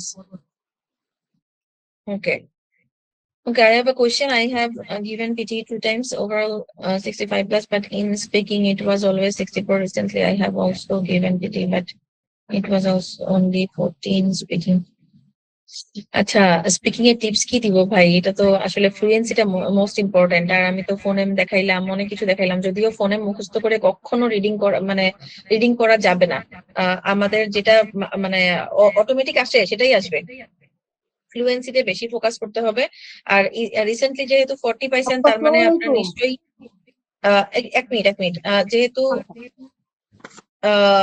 রিসেন্টলি 40 পাইছেন, এই 40 কারণটা হইতে পারে যে SGD, RTAS, describe image, retail lecture, এই চারটা হয়তো বা ভালো হয় নাই। স্পিকিং এর ম্যাক্সিমাম নাম্বার আসে ডেসক্রাইব ইমেজ থেকে, যেহেতু আগের মতো করে ডেসক্রাইব ইমেজটা বললে নাম্বার পাওয়া যাচ্ছে না, এখানে হচ্ছে চেঞ্জ করে মানে এফিশিয়েন্টলি বলতে হবে, তাহলে এখানে নাম্বার আসবে আর কি। জি, কেউ কিছু বলতে যাচ্ছেন, বলেন। জি আপু, আপনি একটা পয়েন্ট দিয়েছেন যে প্রিপজিশন হচ্ছে আপনার ফ্যান বয়েজ, এটার পরের গ্যাপ হলে অবশ্যই ভার্বের সাথে আইএনজি হবে এবং এর ঠিক আগের ভার্ব হলে অবশ্যই ভার্ব 3 হবে। এখন আমার কোশ্চেন হচ্ছে যে এটা কি শুধুমাত্র ফ্যান বয়েজ এর ক্ষেত্রে প্রযোজ্য হবে নাকি অন্য কোনো প্রিপজিশনের ফ্যান জন্য বয়েজ প্রযোজ্য তো হবে? প্রিপজিশন না, ফ্যান বয়েজ হচ্ছে কনজাংশন। আর এটার পরে তো ইয়া হয় না, মানে কি বুঝাচ্ছেন? আমি আপনার কোশ্চেনটা ক্লিয়ার না। আচ্ছা, আপনি যে একটু আগে বললেন যে প্রিপজিশনের পরে আপনার ইয়ে হবে, এই আইএনজি আপনার হবে, ভার্বের ভার্বের সাথে আইএনজি যদি কাজ হ্যাঁ বোঝায়। হ্যাঁ, কিন্তু আপনি বললেন যে ইডি, ভার্বের সাথে ইডি, এই বিষয়টা একটু ক্লিয়ার করতে। ওইটা হচ্ছে আগেরটা। যদি প্রিপজিশনের পরে ভার্ব লাগে তাহলে আইএনজি বসবে, আর যদি আগে ভার্ব লাগে প্রিপজিশনের আগে তখন ইডি বসবে। আচ্ছা ঠিক আছে। আসসালামু আলাইকুম ম্যাম। হ্যাঁ, ইমরান ভাই কিছু বলতে যাচ্ছেন? আপু আসসালামু আলাইকুম। আমার হচ্ছে আমি কিছুদিন আগে এক্সাম দিয়েছি। তো এক্সাম দেওয়ার আগে হচ্ছে আপনার অ্যাপ ইউনিতে যেভাবে স্পিকিং প্র্যাকটিস করতাম, মানে লাস্ট মক যেটা ছিল ওখানে অলমোস্ট স্পিকিং এ 76 ছিল। বাট হচ্ছে যে আমি যখন রিয়েল এক্সামে গেছি আমার হচ্ছে ডিসক্রাইব ইমেজে টোটালি মার্কস আসে নাই। আর ওখানে বলতেছে ইন্টোনেশন দেন হচ্ছে স্ট্রেসের উপরে কাজ করতে আমার হচ্ছে ওভার এই স্পিকিং এ 52 আসছে। ওই তো আরেকটা ভাইয়ার জন্য বললাম না, এখন তো আগের মতন describe image and also about that, I can see that, I can see অমুক তমুক এইসব বললে তো হবে না। হ্যাঁ, তো ওইটাকে এখন ডিফারেন্ট ভাবে করতে হবে। ডেসক্রাইব ইমেজটা এখন অনেক মানে হিউজ পড়া, সো ডিফিকাল্ট, এখন ডিফারেন্ট। আচ্ছা, আপনারা যারা কোশ্চেন করবেন তারা যদি একটু শর্টকাটে কোশ্চেন গুলো করেন আর দ্রুত করেন তাহলে অন্যরা কোশ্চেন করার সুযোগ পাবে। আর এক মিনিট, ডেসক্রাইব ইমেজ কিন্তু এখন হচ্ছে সবচেয়ে মানে ওভারঅল সবচেয়ে বেশি স্কোর কন্ট্রিবিউশন করতেছে 15%, অন্য কারো এত বেশি নাই। অলরেডি আজকের যে ভিডিওটা ইউটিউবে আপলোড হয়েছে ওটাকে বারবার দেখবেন, পজ করে করে খাতায় লিখবেন যে স্পিকিং এর জন্য কোনটা ইম্পর্টেন্ট, রিডিং এর জন্য কোনটা ইম্পর্টেন্ট, এভাবে খাতায় লিখে লিখে নোট করে করে পড়বেন, আদারওয়াইজ পারবেন না। এখানে 60 খুবই ইজি 60 যদি স্ট্র্যাটেজিক্যালি পড়া যায়। আচ্ছা, স্পিকিং এর কত পার্সেন্ট আসে ডেসক্রাইব ইমেজ থেকে? 31% আসে ডেসক্রাইব ইমেজ থেকে, এবং এটা অনলি স্পিকিং এই কন্ট্রিবিউট করে। তার মানে এখানে পারাটা কিন্তু অনেক ইম্পর্টেন্ট। জি ভাইয়া বলেন। হ্যালো আপু, আসসালামু আলাইকুম। জি ভাইয়া, আমার একটা কোশ্চেন ছিল। দ্রুত বলুন, দ্রুত। জি আপু, এই যে আইসে যেমন যে একটা কোশ্চেন আর রিপিট আসে না, পিটিতে কি এমন কোনো মানে রিপিট আসার কি কোনো সম্ভাবনা আছে যে টোটাল হ্যাঁ তো দেখি অবশ্যই যে পিটিইতে অনেক কিছুই রিপিট আসে, তবে চেঞ্জ করে আসবে, অনেক কিছুই কমন করে আপনার কাছে দেখে পরিচিত লাগবে যদি ভালো করে পড়েন, তবে একেবারে ঠোঁটস্থ মনে থাকে না। না, যে টোটালে যেরকম অনেকে বলে যে যে এগুলা প্র্যাকটিস করে এগুলাই পুনরায় আসবে, এগুলা কি কোনো সম্ভাবনা আছে? না, এমন এমন এমন হচ্ছে খুবই, মানে ঝড়ে বক মরে ফকিরের কেরামতি বাড়ে এরকম টাইপ, এমন হচ্ছে খুবই রেয়ার। তবে আমাদের ম্যাক্সিমাম স্টুডেন্টরা যেটা বলে যে এসে কমন পায়, কারণ এসে যখন ওই যে শর্ট লিস্ট ধরে ধরে পড়ে তখন হচ্ছে ওইটার কাছাকাছিই তো আসবে, এসে কি আবার নতুন করে বানাইতে পারবে, সব তো মোটামুটি কাছাকাছিই থাকবে। অন্য শাহরিয়ারেরও তো এসে কমন কিছু করছে, ও তো মাত্র 3 দিন আগে পরীক্ষা দিছে। আপু সামারাইজ রিটেন টেক্সটটা কি শুধু এন্ড দিয়ে যুক্ত করব না বাট হোয়াইল এগুলা যুক্ত করতে হবে? ওগুলো আমি অলরেডি বলছি, সেটা আবার রিপিট করতে অনেক ডিফিকাল্ট ভাইয়া, শুধু এন্ড দিয়েই তো করতে বললাম, কেন বাট হোয়াইল হ্যালো দিয়ে আপু। হবে না সেটা তো বলেই দিলাম। জি জি ভাইয়া বলেন। আপু আসসালামু আলাইকুম, ভালো আছেন? আসসালামু আলাইকুম ভাইয়া। জি ভাইয়া, জি ভাইয়া বলেন ভাইয়া। আপু আজকে হচ্ছে আমি একটা ফুল মক দিছিলাম, তো রিডিং এর আইডিয়া ছাড়াই, তো আমার ওভারঅল আসছে 42.5, তো আমার স্পিকিং এ 53 আসছে, লিসেনিং একদম বাজে আসছে। এখন আমি লিসেনিংটা কিভাবে ইমপ্রুভ করব? যেই 8টা আমি বলছি লিসেনিং এ, সেগুলোতে বেশি বেশি প্র্যাকটিস করতে হবে। লিসেনিং এর 4টা ওই আজকে যে ভিডিওটা আপলোড হয়েছে ইউটিউবে ওখানে আছে, আমার লিসেনিং এর রিপিট 4টা আর স্পিকিং এর 4টা বেশি ইম্পর্টেন্ট, ওগুলা বেশি বেশি প্র্যাকটিস করতে হবে। সেন্টেন্সে তো খুব ঝামেলা হয়, আর মেইন সমস্যা হইতেছে আমার কন্টেন্ট আমি খুব কম নিতে পারি আর কি, সামারাইজ গ্রুপ ডিসকাশনে, সামারাইজ আচ্ছা স্পোকেন আমি টেস্টে। বলি, পিটি আইএলটিএস যেটাই হোক না কেন, আপনি যার কাছেই পড়েন, আপনি যদি বলেন যে আমি এটা পারি না এবং আমি নোট কম নিতে পারি, হ্যাঁ দাও আমাকে ভালো নাম্বার এনে দিতে হবে, কেউ এনে দিতে পারবে না। আপনি যদি কম পারেন সেটাকে বেশিতে আনতে হবে, প্র্যাকটিস করে ওই বেশি নিতে হবে, কিছু করার নেই। ঠিক আছে আপু, আচ্ছা ধন্যবাদ। আমার আমি একটা কম কোশ্চেন পারি ছিল বাট যে আমি বিদেশ চলে যাব, এটা কি হয়? আমার আগে আরো অনেকেই বসে আছে ভাইয়া, যে ভালো পারবে সে চলে যাবে। আচ্ছা আপু, জি আমি যেটা শাবিন ভাইয়া বলতাম বলেন। যে আমি রিসেন্টলি আর কি পিটি প্রিপারেশন শুরু করছি, তো মানে ডেসক্রাইবিং এ যে আমি যেভাবেই বলি আমার ফ্লুয়েন্সি 90 থাকে, কন্টেন্ট সব মিলে আমার প্রায় 80 মার্ক থাকে 90 তে। এখন যখন আমি রিটেল লেকচার ধরছি, তো মানে মার্কটা আবার ওই জায়গায় ক্যারি করতে পারতেছে না। রিটেল লেকচারে ভালোভাবে নোট উঠাইতে হবে, নাউন ফ্রেজ উঠাইতে হবে, তাহলে ভালো আসবে। আচ্ছা, ঠিক আছে। আচ্ছা আপু, যদি কিছু না মনে করেন, একটা কি ডেসক্রাইব ইমেজ দেখানো যায়? আচ্ছা আপনারা যেসব কোশ্চেন করতেছেন এগুলো তো পিটির অন্যান্য আইটেম নিয়ে, আজকে তো ক্লাস ছিল গ্রামার আর এসে নিয়ে, গ্রামার আর রাইটিংটা নিয়ে। তো এগুলো যেগুলো কোশ্চেন করতেছেন সেগুলো এইভাবে 1-2 মিনিটে অ্যান্সার দেওয়ার মতন কোনো মানে লাভ নাই, আপনার এই অ্যান্সার গুলো পছন্দ হবে না। এগুলোর এক একটা বিশাল বড় বড় লেকচার লাগে। যারা আমার স্টুডেন্ট এখানে আছে তারা চাইলে এখানে বলতে পারো যে এক একটা লেকচার কতটুকু সময় ধরে হয়, বা এক একটা লেকচার 2 ঘন্টা 3 ঘন্টাও হয়ে যায়। আপু আমি 38 এগুলো ব্যাচের অনেক লম্বা লম্বা ব্যাপার। আসসালামু আলাইকুম আপু। জি আপু আমি আপনাদের আগের স্টুডেন্ট ছিলাম, তো 7ই আগস্টের আগে মানে হলো যে আপু লাবিব আপু যে আমাদের টেমপ্লেট গুলো 7ই দিচ্ছিল। আগস্টের আগেরও আগে ভাইয়া, আপনাকে আমি চিনি, আপনি আরো অনেক আগের স্টুডেন্ট না? জি আপু। জি ভাইয়া, হ্যাঁ আমি আমার কখনো কোনো স্টুডেন্টকে আমি ভুলি না, যত হাজারই হোক। জি ভাইয়া বলেন আসসালামু ভাইয়া। আলাইকুম আপু, আমাকে চিনতে পারছেন? আপু এখন আমাদের যে আপনি অন্য অ্যাকাউন্ট টেমপ্লেট দিয়ে গুলো আপু অ্যাড হইলে দিচ্ছিল, তো কেমনে চিনবো? আমি হলো হ্যাঁ আজিজুল ভাইয়া বলেন, সরি ভাইয়া বলেন। আপু আমাদেরকে যে টেমপ্লেট গুলো আপু দিছিল, তো সেই টেমপ্লেট গুলো কি এখন না তো এখন ইউজ এখন করা যাবে না? তো ডিফারেন্ট, এখন ডিফারেন্ট, শুধু টেমপ্লেট না, এখন সবকিছুই ডিফারেন্ট ভাইয়া। তো আপু এসএসটি আর এসএ রাইটিংটা এই দুইটাতে আমার একটু প্রবলেম আছে, তো এটা আমি কিভাবে জি করতে ভাইয়া, পারি? এখন হচ্ছে কমপ্লিটলি নিজে রাইটিং শিখতে হবে। এসএসটি তেও কিছু এখন এদিক ওদিক আছে, আর এসে তো অলমোস্ট নিজে থেকে লিখতে হবে অলমোস্ট। আচ্ছা এখন হচ্ছে আপনাদেরকে এক্সাম লিংক দিব, একটু কষ্ট করে এক্সামটা দিবেন, ঠিক আছে? ওকে, চিনবো না কেন? হ্যালো রিফাত। হ্যাঁ আসসালামু আলাইকুম আপু। আসসালামু আলাইকুম। ওয়ালাইকুম আসসালাম, কি অবস্থা? এই তো আপু আছি আলহামদুলিল্লাহ। দেখলাম যে সবাইকে গিফট দিতেছেন, তো আমাকে কি গিফট দেওয়া হবে কিনা? তুমি ভালো করে আসো, অফিসে আসো। পরীক্ষা দিছো? মানে 70 উঠাইছি, এর থেকে ভালো আবার কত করতে হইব? তো তো তুমি তাহলে তুমি আসো না কেন? তুমি না আসলে তোমার কিভাবে দিব গিফট? আমরা তো চাই তোমরা আসো। আপনি তো থাকেন না ফার্ম গেটে। তুমি কবে আসবা জাস্ট আগে থেকে ম্যানেজার ভাইয়াদেরকে বলে রাখবা, আমি চলে আসবো। আমাকে কেউ কোনো স্টুডেন্ট ডাকছে আর আমি আসি না, এটা কখনো হয়? ডাকলে তো আসবেন, সেটা তো আকিব জানি, ভাইয়া কিন্তু আছেন ক্লাসে? থাকেন না। হ্যাঁ কি?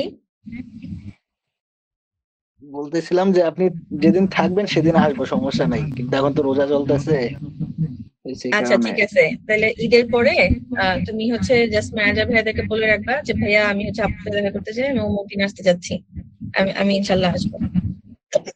ওকে আপু, আসসালামু আলাইকুম। আচ্ছা, আকিব ভাইয়া আছেন ক্লাসে? এখন একটু সবাই আবার মিউট করে দাও বসে করে, এই যে সবাই পরীক্ষার ভয়ে সবাই পালাচ্ছে আস্তে আস্তে। হ্যালো। হ্যাঁ আকিব ভাইয়া আছেন? হ্যাঁ হ্যাঁ আপু আছি। ওকে, লিংক দেন, পরীক্ষার লিংক দেন। সমস্যা নাই, যাদের পরীক্ষা দেওয়ার ওরা দিবে, আর যাদের দিতে ইচ্ছা করবে না ওরা চলে যাবে, অসুবিধা নাই। আপু লিঙ্ক বলতে ওখানে একটু দেখা দেন আপনি ওনাদের, যে ওনাদের অ্যাকাউন্ট খুলে এক্সাম দিতে হবে। এই যে এখানে আপনি এখানে ইয়েতে দেন, ওই যে চ্যাটের মধ্যে দেন, চ্যাট বক্সে দেন। জি জি আপু দিয়ে দিচ্ছি। আচ্ছা, আপনারা কি কেউ একটু বলতে চান যে ক্লাসটা কেমন লাগছে বা আপনাদের কোনো হেল্প হয়েছে কিনা? এটা আসলে প্র্যাকটিস করার পরে বলা যাবে, বাট ভালো লাগছে, এমনি ভালো লাগছে। ভাইয়া তুমি সিলেটি? আসসালামু আলাইকুম আপু, আমার কাছে খুবই ভালো লাগছে। ওই মিয়া, আপনি তো আমারই স্টুডেন্ট। কি রে ভাই, তোমরা সবাই কেন এখানে আসছো? থ্যাংক ইউ যে তোমরা যাও নাই, আর বাচ্চারা যারা স্টুডেন্ট না ওরা সবাই হচ্ছে চলে গেছে। এই যে এখানে লিংক দেওয়া হয়েছে, এই লিংকে একটু ক্লিক করে তোমরা হচ্ছে এক্সামটা দাও।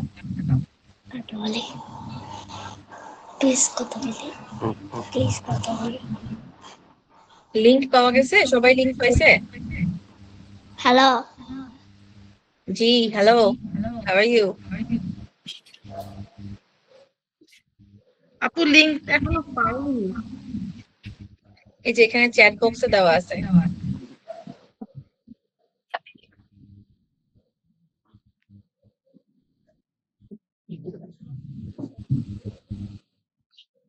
সারওয়ার হোসেন ভাইয়া, 28 ফেব্রুয়ারিতে এক্সাম আপনার, আপনাকে গুড লাক।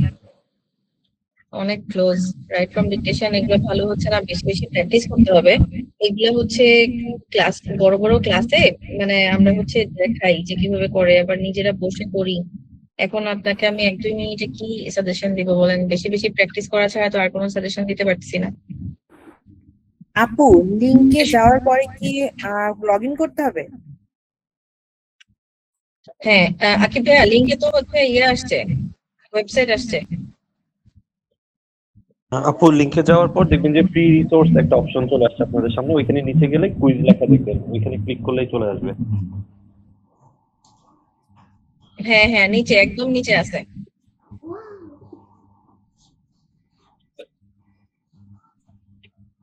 এই যে আমি দেখাই দিচ্ছি, এই যে আমার স্ক্রিনটা একটু সবাই দেখেন। এই যে এটা আসছে না সবার? এই যে ফ্রি রিসোর্সেস, এরপর ফ্রি রিসোর্সেস এর পরে এই যে কুইজ, এই যে নিচে কোর্স প্ল্যানের নিচে এই যে কুইজ। আচ্ছা ঠিক আছে, তারপরে যে পিটি এক্সট্রা শর্ট। ভাইয়া এটা আমার তো এরকম স্ক্রিন আসে নাই। আচ্ছা, এটা হচ্ছে আপনাদের আগে লগ ইন করে নিতে হবে। ওই যে আপু একটু ব্যাকে যান, আমি বলে দিচ্ছি।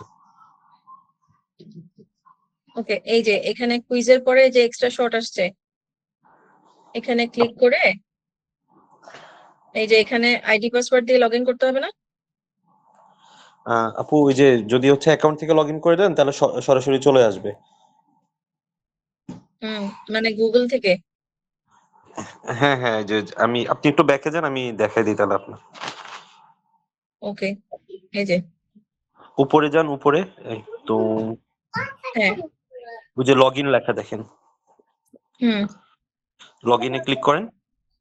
বাট আমি করছি, কিন্তু কারো যদি ইয়া না থাকে, আইডি পাসওয়ার্ড না থাকে। রেজিস্টার করে নিবে, যে রেজিস্টার করে জাস্ট ও ইমেল আচ্ছা। দিয়ে যে কোনো একটা আচ্ছা, পাসওয়ার্ড দিয়ে লগ ইন করে নিলেই হচ্ছে।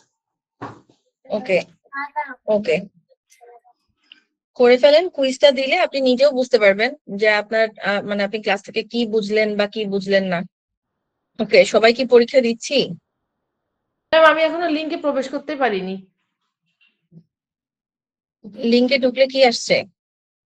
হ্যালো আমার আপু, লিঙ্কে ঢুকলে, লিংকে কি হ্যাঁ আসছে? লিঙ্কে ঢুকলে আপনার যে ফ্রি রিসোর্সের পেজ দেখাচ্ছে, কিন্তু ওখানে ক্লিক করলে আর কিছুই আসতেছে না। না না, ফ্রি রিসোর্সের নিচে কুইজ লেখা আছে, ওইখানে যাইতে হবে। কুইজ আসছে না। এটা তো অসম্ভব আপু, কুইজ আছে তো, আমি তো মাত্রই দেখাইলাম আপনাদেরকে। এই যে এই যে, আমি আবারও দেখাচ্ছি, ওয়েট।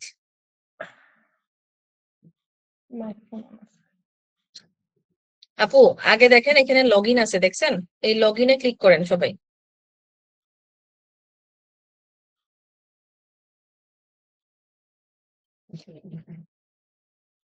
আপু আমি তো, আচ্ছা দেখি। আকিব ভাইয়া, জি আপু। আপনি ইজি লিংক দেন, গুগল লিংক দেন, ওয়েবসাইটের লিংক গুগল, দিতে হবে না। ওইটা তো ওয়েবসাইট থেকেই করা হয়েছে। তো এটা সবাই পারবে না, এটাই তো স্বাভাবিক, এটা আমাদের স্টুডেন্টের জন্য ঠিক আছে। আচ্ছা আপু, আপনি একটা গুগল ফর্ম দিলে পারতেন, ওইটা আরো ইজিয়েস্ট ছিল। হ্যাঁ ওইটা ইজি ছিল, বাট এটা ওয়েবসাইটে করা, রেডি করা আছে, এই জন্য ওয়েবসাইট থেকে দিছে, যেটা আমাদের স্টুডেন্টদের জন্য দেওয়া হয় আর কি।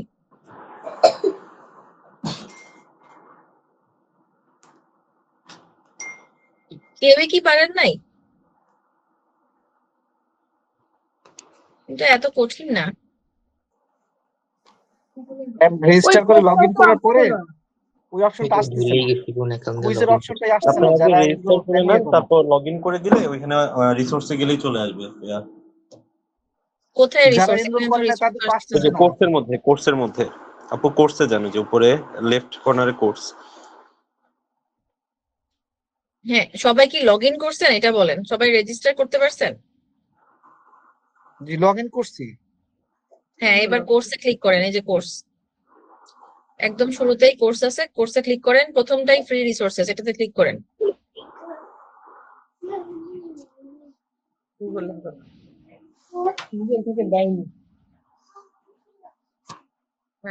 আসছেন ভাইয়া? পারছেন? হ্যাঁ ফ্রি রিসোর্স আসছে। হ্যাঁ হ্যাঁ, এরপর নিচে কুইজ, নিচে কুইজ, কুইজে গিয়ে পিটি এক্সট্রা শর্টে ক্লিক করেন।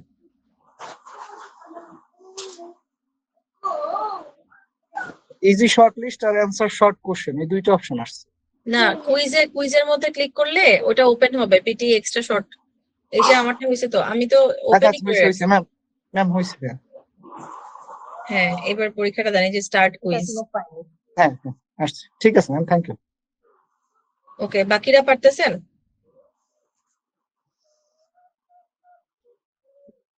এইচ এম, হ্যাঁ আপনার নাম ম্যাম, জানি না। হ্যাঁ আমি, না আপনার এখানে আমি আপু কোর্সে যাওয়ার পরে কোথায় যাব বললেন? ইয়ে পাইনি। আচ্ছা, লগ ইন হয়েছে, তারপরে কোর্সে যাওয়ার আপু পরে কোর্সে যাওয়ার পরে ফ্রি রিসোর্সেস পাইছেন? হ্যাঁ ফ্রি রিসোর্সেস পেয়েছি। হ্যাঁ, ওটাতে ক্লিক করেন। আমি আবারও দেখাচ্ছি আমার আপু, এই যে ফ্রি রিসোর্সের পরে এই যে এখানে নিচে নামেন, নিচে নেমে এই যে কুইজ, কুইজ দেখছেন? না এই যে কুইজ কুইজের এখনো এই যে, পাইনি। হ্যাঁ এই যে কুইজ পাইছেন? হ্যাঁ কুইজ পেয়েছি। হ্যাঁ, এখানে ক্লিক করে এই যে পিটি এক্সট্রা শর্ট, এটাতে ক্লিক করেন। এক্সট্রা শর্টে ক্লিক করার পরে তারপরে এখানে স্টার্ট কুইজ আসবে। হ্যাঁ এখন ইউজার আইডি, হ্যাঁ ইমেল অ্যাড্রেস বলছে, পাসওয়ার্ড কোনটা দিব আপু? আপনার ইচ্ছা মতো সেট ও করে আচ্ছা, নিতে হবে, এই জন্যই আগে লগ ইনে ক্লিক করে নেওয়া উচিত। এই যে লগ ইন, পারছেন? হ্যালো তিথি আপু। জি জি। আপু লগ ইন হচ্ছে না, ও যে হচ্ছে না। আমার ইমেল অ্যাড্রেসটা দিয়ে আমি পাসওয়ার্ড ফরগট মানে দিয়ে অপশন ওটা ট্রাই করলাম, ওটা তো হচ্ছে না। আমার আগে আইডি ছিল না আর কি, নতুন। তাহলে রেজিস্টার করে নিতে হবে। রেজিস্টার অপশন তো এখানে দেখাচ্ছে না, এই যে শুধু এখানে লগইন অপশন লগইনে ক্লিক আসতেছে। করলে রেজিস্টার অপশন আসে, তো এই যে এখানে লগইন ক্লিক করতে হবে। তারপর এই যে আমারটা তো লগইন করাই আছে, এই জন্য রেজিস্টার আসতেছে না। আসবে তো। আরেকবার দেখি। আপু লিঙ্কটা কি একটু আবার দেয়া যাবে? ওই যে চ্যাট বক্সে দেওয়া আছে আপু। আপু আমার প্রবলেম করতেছিল, তো আমি বের হয়ে আবার ঢুকেছি, এখন পাচ্ছি না। এই যে আপু এখানে চ্যাট বক্সটাতে, এই চ্যাট বক্সটাতে পাইছেন আপু? ভুলেই গেছে ভাইয়া, তোমার পাসওয়ার্ড কই রে? দিচ্ছি আমি। মাঝখানে এই তো আবার দিছি। জি এবার পেয়েছি। ওকে, নিমি আপু পাইছেন? আপু ওই অপশনটাই আসে না, মানে রেজিস্টার যে করব ওইটাই আসে না। আকিব ভাইয়া,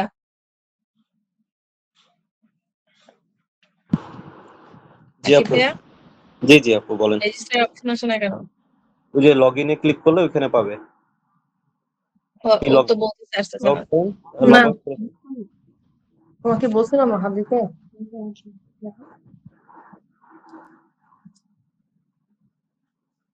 আপু আপনার কি মাই অ্যাকাউন্ট আসছে? আপু যে আপনার নিচে দেখেন লগ আউট আছে আপু লেফটে। আমি আসছে, আমি ট্রাই করতেছি রেজিস্টারে। হ্যাঁ দেখি। হ্যাঁ হ্যাঁ, এই যে এখানে রেজিস্টার আছে। ওকে, কে কে লগ ইন করতে পারছেন এবং কুইজ শুরু করতে পারছেন, একটু হাত উঠাবেন। আপু কাইন্ডলি একটু 17 নাম্বার কোশ্চেনটা একটু দেখেন, বুঝতেছি না। আচ্ছা দেখবো, আপনারা আগে পরীক্ষা শেষ করেন, আমি দেখবো। 6 জন পারছেন, বাকিরা পারেন নাই? ও না, 6 জন না, দেখি তো কয়জন, আরো বেশি।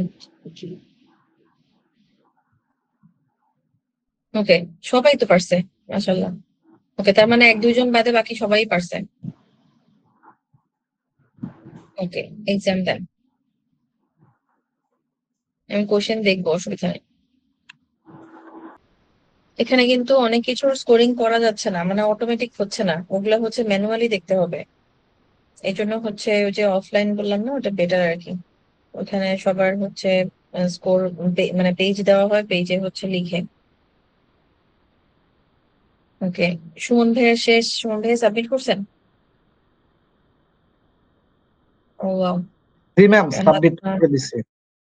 ওকে, রাহাত খান, শওকত মজুমদার, বিজয়, জারিফ রহমান, মোটামুটি অনেকের শেষ।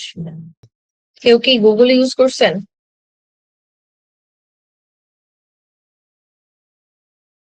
না ম্যাম, এত শর্ট সময় গুগল তো আর নেওয়া হয়নি, প্রিসাইসলি দেওয়া হয়েছে। ওকে, ভেরি গুড। কেউ যদি হচ্ছে গুগল, হ্যাঁ কেমন হয়নি আপু, ওকে। কেউ যদি গুগল বা ইয়ে ইউজ করেন, কি জানো, এই চ্যাট জিপিটি, হ্যাঁ, আহ, এটা অবশ্যই ইউজ করবেন, তবে পরীক্ষা অথবা হচ্ছে এসে লেখার সময় না। এসে লেখার সময় নিজে লিখবেন, লেখার পরে আপনার লেখাটা কারেকশন করার জন্য চ্যাট জিপিটি কে ইউজ করবেন। ওকে, আকিব ভাইয়া আছেন? হ্যালো। জি আপু, আমি আপনাকে স্ক্রিনশট পাঠাচ্ছি, একটু 1 সেকেন্ড। ওকে ওকে ওকে।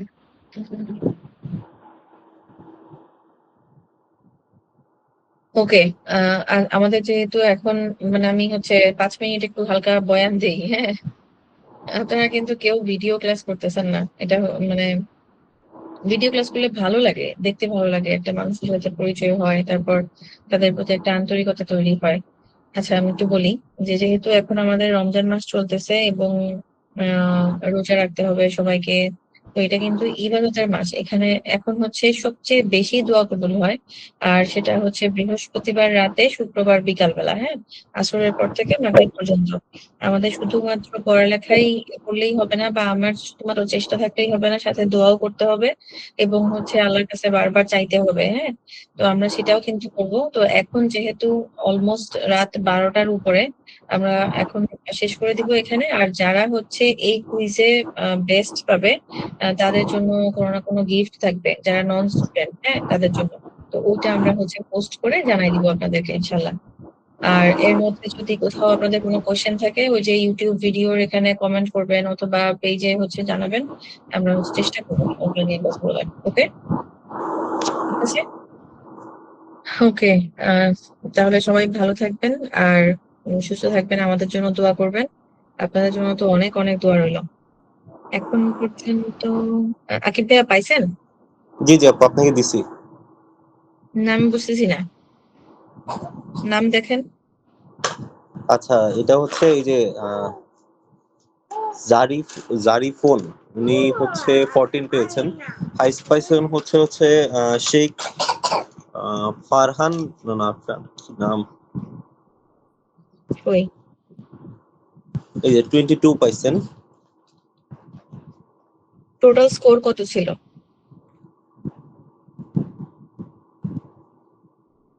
টোটাল 37 ছিল।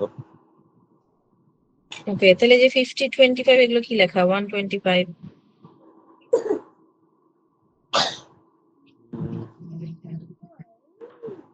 আচ্ছা, সমস্যা নাই, এটা আপনি ভালোভাবে চেক করবেন। আর হচ্ছে অনেকগুলো কোশ্চেনিং হচ্ছে ম্যানুয়ালি চেক করতে হবে, সেগুলো চেক করে টোটাল দিবেন, হ্যাঁ, স্কোর দিয়ে পেজে পোস্ট করে দিবেন। ওকে।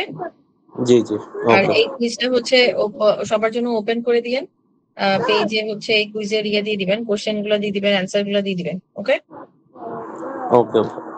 ঠিক আছে, ঠিক আছে। তাহলে সবাইকে আল্লাহ হাফেজ, আসসালামু আলাইকুম। সবাই ভালো থাকবেন, হ্যাঁ, আল্লাহ হাফেজ।